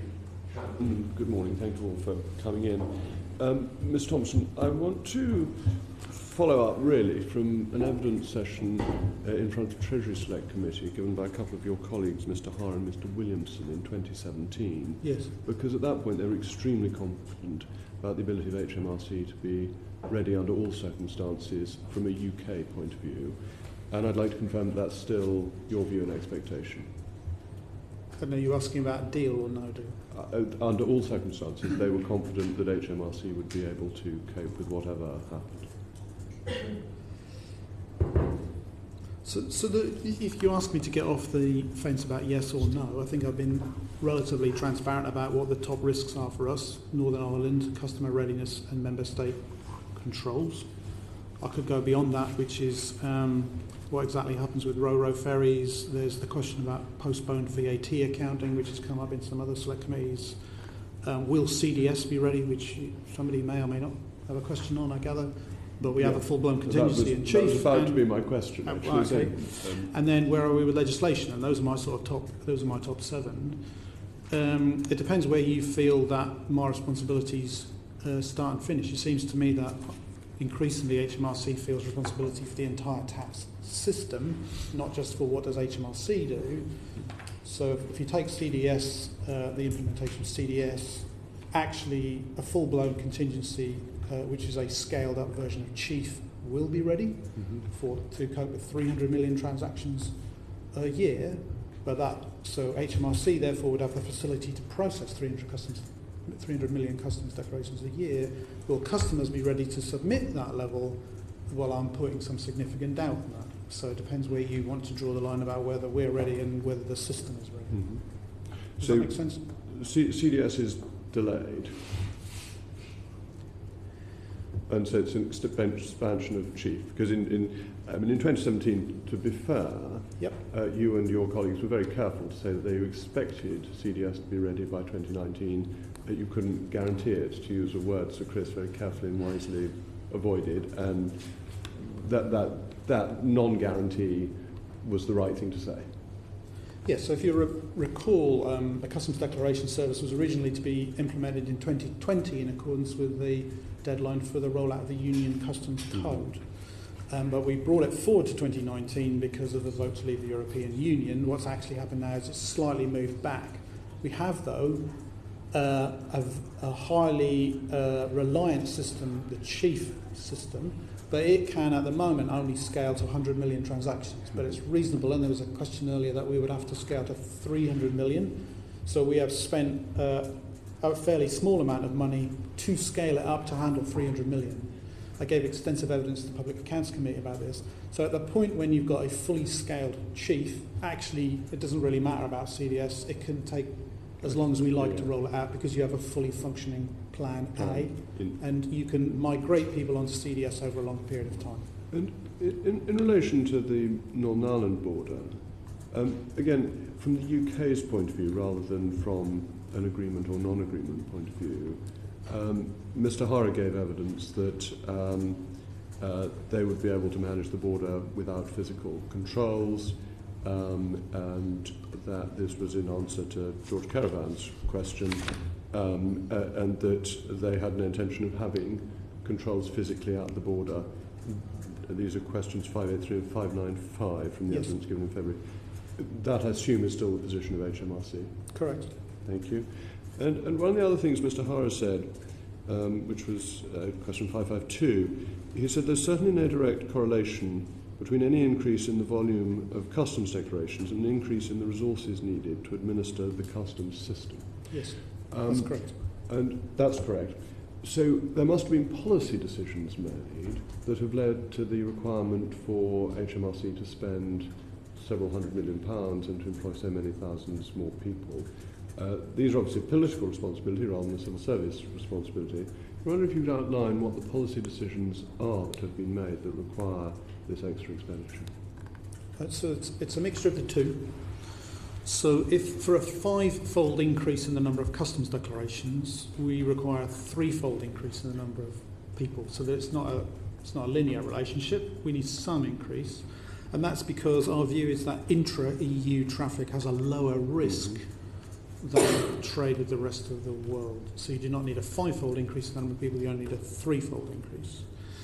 The areas where clearly we are starting from scratch are that, as I said in answer to an earlier question, since 1974, customs has been an EU responsibility, and in that being repatriated to the UK, we need to develop a customs expertise and a customs policy. That also applies to elements of indirect tax like VAT. There are aspects of the welfare state that lie with HMRC. So it's increasing policy capacity in relation to customs, VAT and so on. You've got a range of IT systems that we now need to provide ourselves rather than relying on pan-EU systems. And then you've got the operational scale up of around 3 times when there's a 5-fold increase in the work. But isn't it the case that to some extent the controls we've had on non-EU trade have been mandated by the EU to ensure that we meet their requirements and satisfy them that we're implementing customs controls properly, and that there would actually be an opportunity to reduce the level of controls on countries that we are very comfortable trading with and believe have high standards, rather than extending that level of control to the EU? It's possible that that's true. That would be for ministers to decide. At this point, we are working with a ministerial directive that we should assume that we need to maintain alignment with the Union Customs Code. If you begin to diverge from the Union Customs Code, it's possible, for example, that you could, it's theoretically possible, you could reduce the number of data fields in the Customs Declaration, which was Mr. Graham's question. So that's important, because what I was trying to get at is that it's a policy decision that is leading to a significant part of this extra expenditure rather than purely an administrative requirement to maintain a satisfactory customs process? It's possible to change some of the policies to mitigate the increase, which was I set out in answer to the earlier question. I don't think it would come down. It would come down. How much would come down is unclear, but it would be less. Mm-hmm. And you'd still overall need more. Thank you. That's very helpful and clear to differentiate between the two parts. You mentioned the companies that export to the EU exclusively, 144,000? 145,000. 145,000, sorry, I chopped off 1,000 in half an hour. They will have to make EU VAT declarations, which are a slightly different line in an ordinary VAT declaration. Yes. Those will no longer, I assume, apply because they won't be collecting VAT for the European Union once we've left. So, although they will have a complexity on a declaration to the EU for customs, they will lose some complexity in terms of their VAT. There will be when we say frictionless, there's already some friction because they've already got to make the VAT declaration, collection and payment. They do. It's relatively limited. I gather it's one field on your VAT return. Yes. And to be clear about the number, we can identify the 145,000 because they are declaring that on the VAT return. We have an estimated 100,000 below the VAT threshold. There is also something called the intra-stat return, which slightly larger traders have to complete to give us some summary information about that flow of intra-EU trade, which enables you to estimate the value and the volume of current intra-EU trade, although there are no customs declarations. Mm-hmm. And one final question I want to ask you. You said that 98% of non-EU trade is cleared without any checks, which is good news because that's 2% up on the figure we got in 2017. I didn't say it wasn't without any checks. Well, with electronic checks rather than physical checks. Yes. Or even without any individual being involved in the checks. Without any human involvement, yes, correct. And that allows for just-in-time delivery coming from outside the European Union. Yes. Thank you very much. Thank you. Stephen Kinnock. Thank you very much. Mr. Thompson, if I could just go back to this question of the WTO schedules, that we would need to, I think the right word would be create, or at least plug into, if we leave in the event of no deal. Can you just talk in a little bit more detail about how that would work in practice and how long you think it would take for the UK to establish a system based on those schedules and whether you think that's feasible before the 29th of March? So the truth is I don't know. In answer to the earlier question, I think I was clear that the responsibility for deciding on tariffs is shared between the Treasury and the Department for International Trade. My responsibility would be somebody would hand me a schedule and we would put that into the chief system so that it flowed through into the customs declaration. So let's say that it's the 30th of March and there's a lorry carrying certain goods that needs to go through a border. If the schedules have not been agreed and settled and gone through the legislative process, and I think very interesting, Chair, that we perhaps need to get that clarity from the Department for International Trade and the Treasury as to how exactly that would work and what the decision-making process would be. But if that hasn't been settled, then, I mean, there's a system of barcodes and things, isn't there? That lorry would not be able to pass through the border, is that correct? No, sorry, that's not correct. So if I link your question to that of Mr. Graham, if the UK has not, you're asking me to speculate, but if the UK does not have a tariff, we won't charge a tariff. That doesn't mean it can't get through the border. Oh, so we simply wouldn't charge a tariff at all on coming in? So if somebody does not tell me what the tariff is, I can't charge it. Sure. And that would not prevent you getting through the border. Because the assumption would be there are no tariffs and therefore you can get through the border. But to be really, really clear, and I need to continue to reiterate this, that is not my responsibility. It's two other people. But it would not stop anyone coming through the border. And just, if I could ask you to speculate, I know it's not easy to speculate on these things, but do you think that the trade, for us to export to the European Union, would it be safe to assume that if we've left the European Union without a deal, they would apply WTO tariffs and schedules to us, to our goods going into their markets? So to reiterate an answer that I think I gave, our assumption is that they would, the European Union would apply the common external tariff. That is, if you like, the standard EU tariff. They vary that tariff depending on the free trade agreements that they've got, and also about trade defence. So it's really difficult to give you an example, but in general there's a common tariff, and then there's a sort of bar on that. For trade defence in these countries, you may want to increase that common, or you may want to reduce it because we struck a free trade agreement with South Korea. So you have a common and then you vary. At the minute, the chief system handles 44 variants to the common tariff, external tariff the EU charges. So the CBI tried to simulate what would be the cost to British exporters of paying the common external tariff, and their estimate was between £4.5 and £6 billion a year. Yes, thank you very much. Can I just have one more question? I mean, this is a broader question to all three, really, and I mean, I would like to say that I really admire the professionalism and the dedication and the challenges that you're showing and the challenges that you're facing. But what I think you've sort of said to us today, we've got no idea what the French are doing.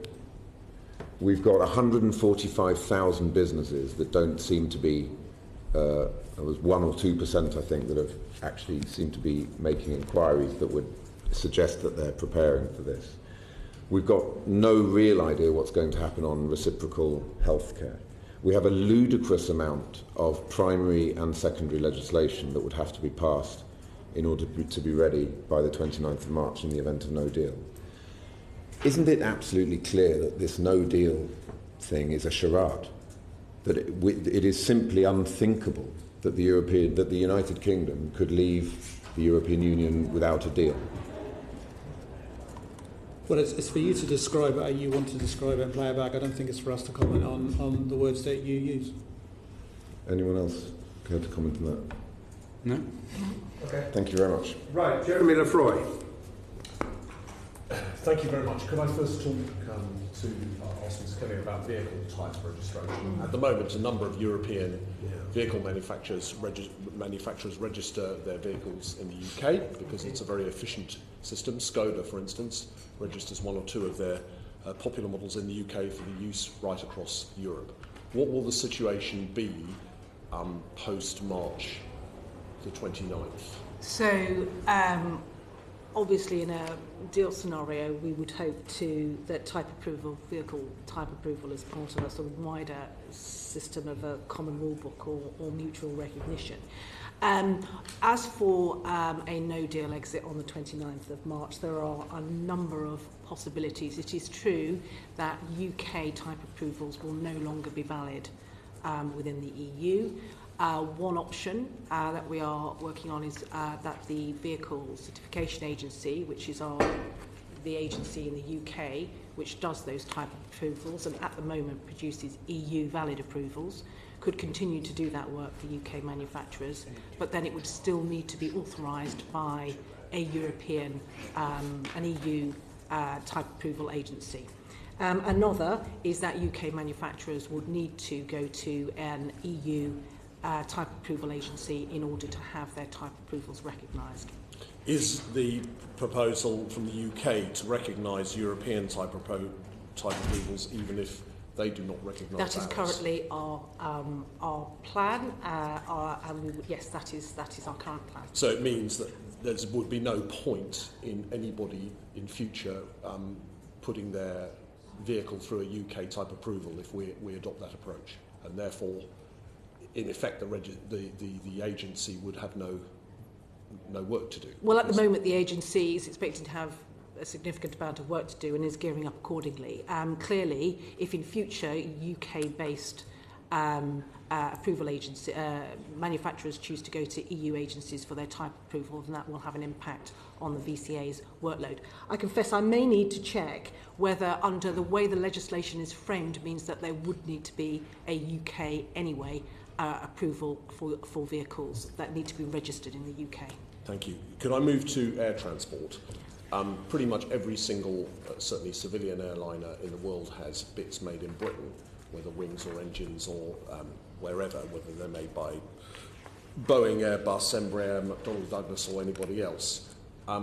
What is the situation regarding type certification of bits made in Britain on the existing stock and future stock of airliners, and how that would be maintained so that they wouldn't be grounded? Yeah, so clearly what we are seeking is to continue to be members of EASA. There are non-EU members of EASA at present, third country members.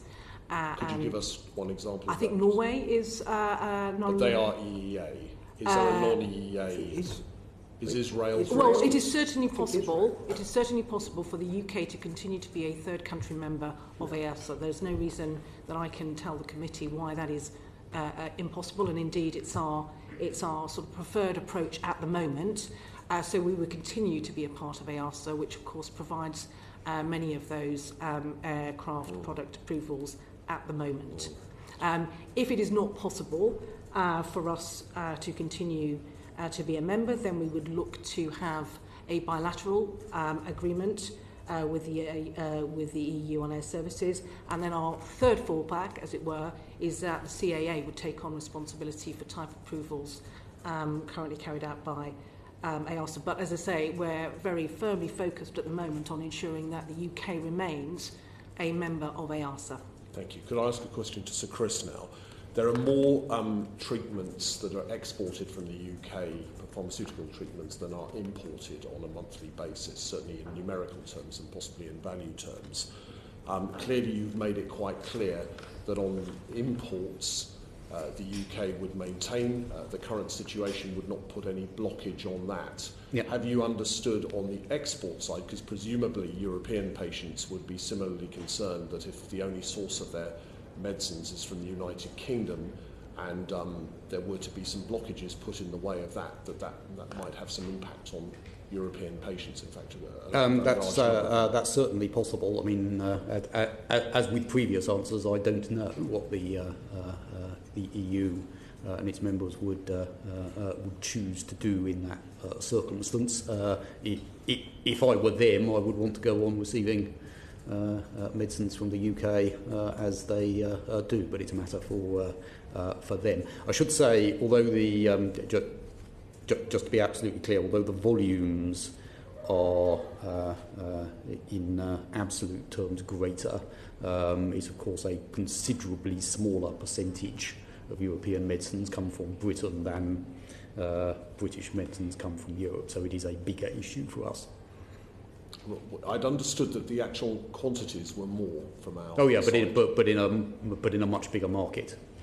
Understood, yes, clearly. Yes. But So, for each of those 45 so, million patients a year, it's quite significant. Yeah. So a month, I should say. Approximately 2/3 of the medicines that we use in the UK are either from the European Union or are transported via the European Union, whereas the similar ratio for Europe would of course be much lower, even though in absolute terms, because we have a very successful pharmaceutical industry, it's a higher amount. But your basic point is right, that for those medicines they would have exactly the same challenges that we do. And I should reiterate what I said earlier, is that the conversations around health, as I have not been vexed so far, because, as I say, I think everyone has an interest in ensuring it works. Whether that continues, as I say, is a matter for our EU colleagues.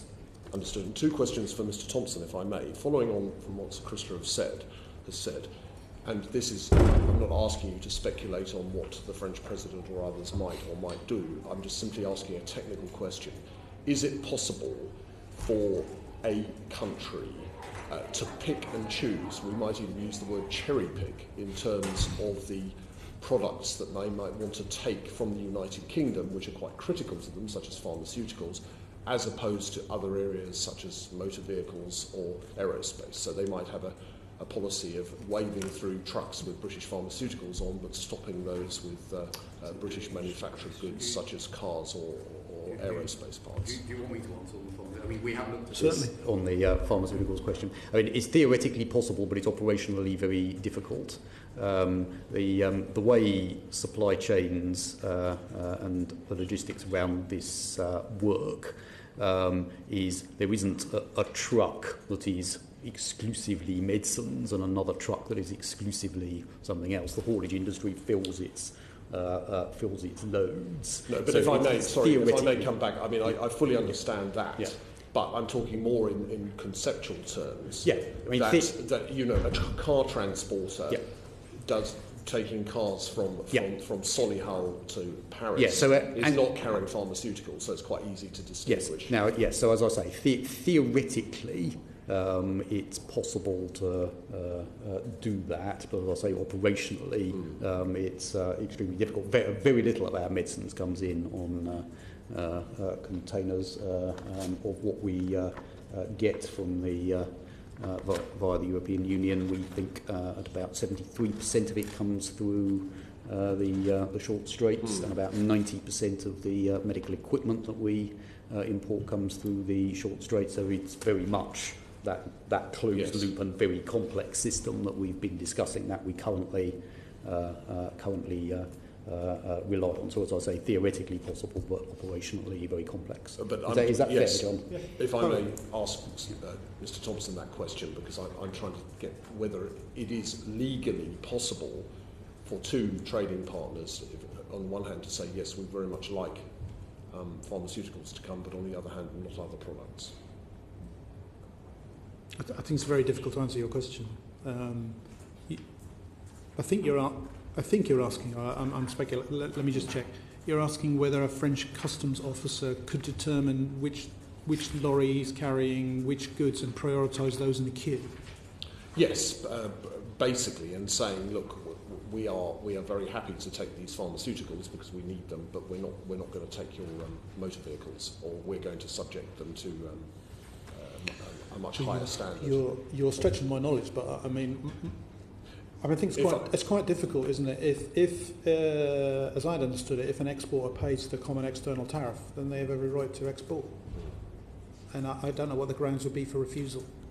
Okay, that's a very clear answer. And just my final question to you: have ministers indicated to you that they will provide any flexibility in terms of payment of taxes, particularly by SMEs, as a result of potential disruption to their cash flow post March next year, whether there is a deal or no deal?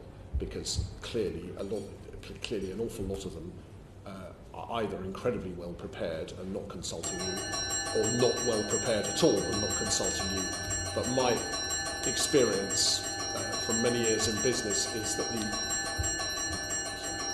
that the one of the first impacts on any disruption is on cash flow, and with VAT bills to be paid, with corporation tax to be paid at the end, or income tax to be paid at the end of a financial year, which it will be, that is a considerable part of the cash flow. Have ministers given you any instructions to be lenient on SMEs particularly, but all businesses, in terms of the cash flow and tax payments? So the Chancellor did announce that in relation to VAT, where the change from paying VAT intra-EU, as it were, on your invoice, which is part of your normal VAT return, the shift from that to paying import VAT accelerates the point at which you have to pay VAT.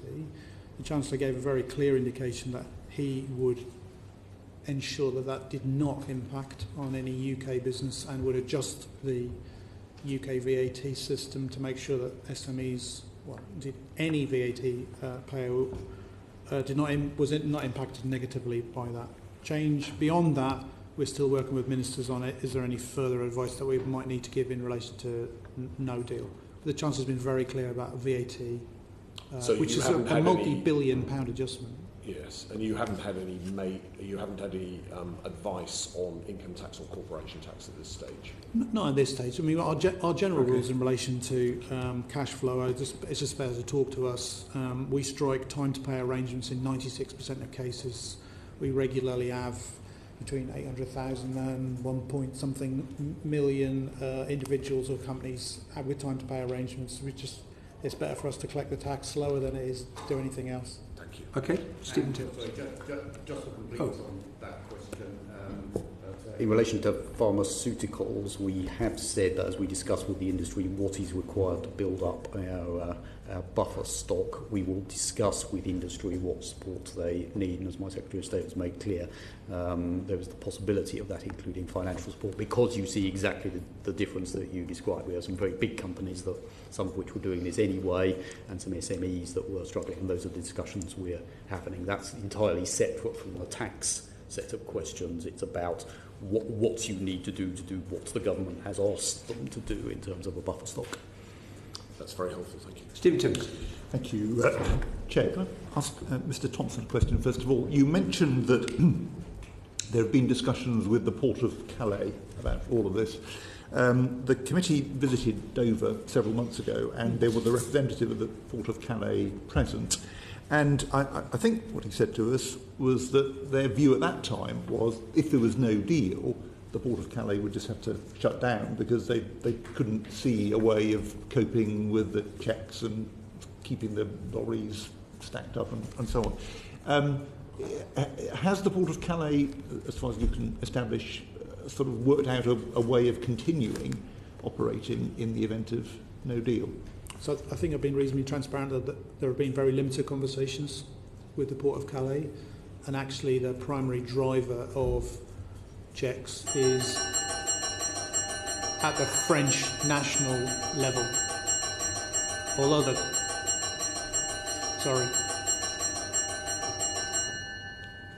Port of Calais is a municipal port from memory under local government control, nevertheless it needs to be part of a unified system, so they would wait to see what, as my understanding is, they wait to see what the national view was, and then it comes down to some of the earlier questions about where it is on a scale between reasonable and legalistic.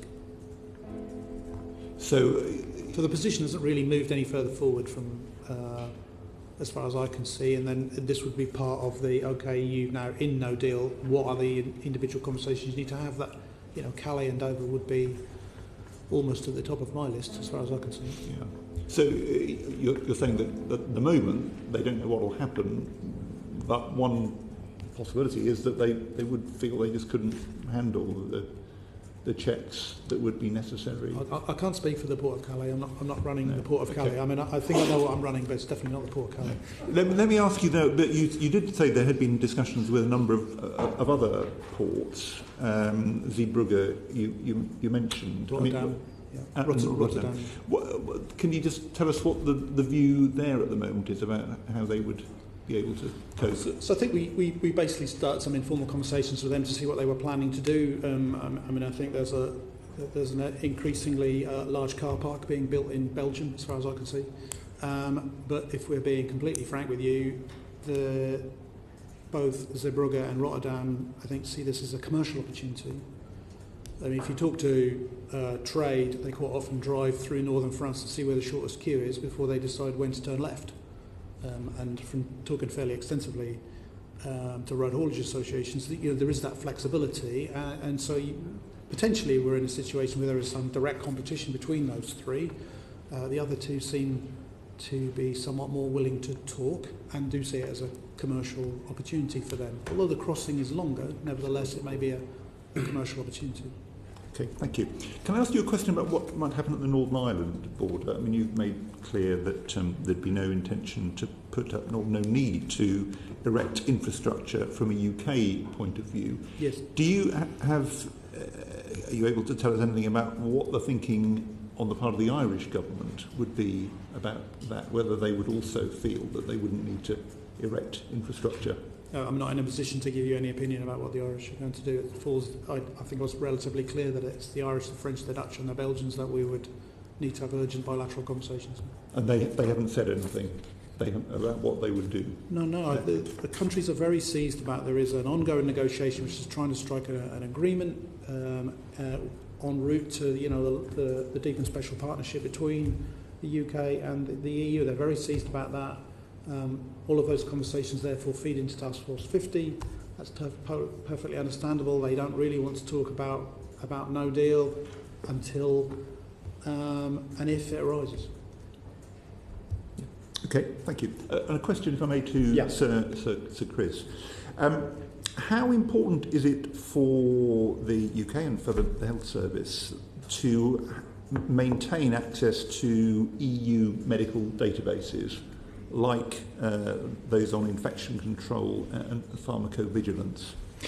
They're important, but as I described earlier, health protection is a world business. So we draw on a whole range of sources, both from the European Union and the WHO and our bilateral arrangements with a whole series of countries. Were we to lose access to Europe, we would clearly have to increase what we do with other bodies. So yes, it would be disadvantageous to us, but as I say, health protection is a world business.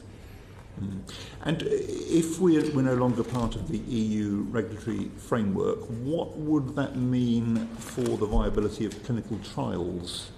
Well, I mean, as you know, and at the point of your question, a lot of clinical trials are conducted on a pan-European basis.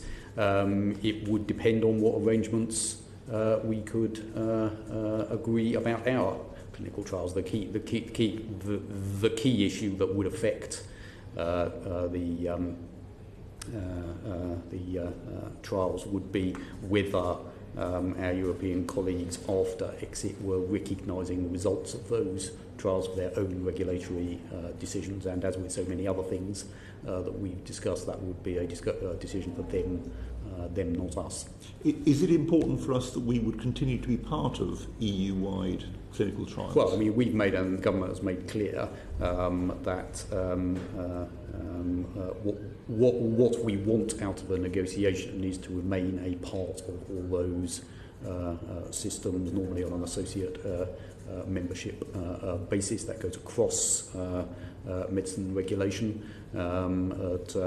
We would hope that our European colleagues would also see the benefit of that. Of course, the MHRA and the UK pharmaceutical industry is the leader in Europe in this area. We do a considerable amount of work for the European Union around drugs regulation, etc. So that's clearly our preferred position.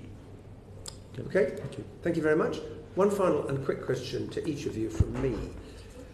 When is the last date when you would have to advise ministers, given that we know if there is no deal, will apply from the 1st of April, that you would have to press the go button on putting into effect all of the contingency arrangements that you have spoken about this morning? I very much doubt, I mean, my colleagues will answer as well, I very much doubt there's a single answer to that question. Okay, what's the answer for the Department of Health for your contingency arrangements? As we have already pressed go on our question around medicine stockpiling. Okay. We did that on August the 23rd. Other things would come in at other points. We did that because the practicals of how long it takes to increase production and lay on the correct amount of storage meant that we had to go early on that. So I don't think there won't be a day on which you so there's turn a series on. of yes, there are a series of things things, where buttons will have to some be pressed. of which, and I think the Department of Health is reasonably unique, though Transport has done a bit as well, haven't you? Where we have already passed that point and we have therefore taken the action we've taken on a contingent. Right, and ministers therefore know, in respect of health, what those dates are? Yeah, I know. They do, fine. We passed that. It's the same answer for me. Same We've already pressed go in a number of areas. So, for example, road haulage permits, international driving permits, etc. We already have well-advanced plans to put those arrangements in place in the eventuality that they're needed on the 29th of March. So we have already passed go on a number of our work streams. Ministers are well aware of exactly where we are on those work streams. It is different. There isn't a single stop-go date for us in relation to our preparedness. But you would need Ministers' approval to press subsequent buttons? Oh, well, I mean, obviously all of these areas of work are ones where we seek ministerial approval, but we certainly don't act without ministerial authorisation in any of these areas. And indeed, I've needed to seek ministerial approval as well in relation to expenditure. Fine. And finally, Mr Thompson. Well, we have a series of dates too, but we're really past most of those dates. In some areas we've taken action, in some we haven't. I think you'll have a functioning border, but it'll be suboptimal. Why have you, if you're past the date already, why have you not taken action in some of those? Well, because as you saw with Mr Wilson's question, some of the lead times are really rather long. If you want so to, you couldn't have put them in place anyway? If you want to move from the optimal high-functioning system that you've got now and not feel any impact of no deal, you had to take action a long time ago. A long time ago. Okay. That's a very straightforward answer. On behalf of the committee, can I thank all of you for coming, and Mr Cheshire in his absence, and for answering our questions so comprehensively. And can I also, on behalf of the committee, ask you to thank all of your staff, because we are acutely conscious of the enormous amount of work that they are undertaking in trying to prepare for two different eventualities, and we are extremely grateful to them as we are to you. Order, order. Thank you.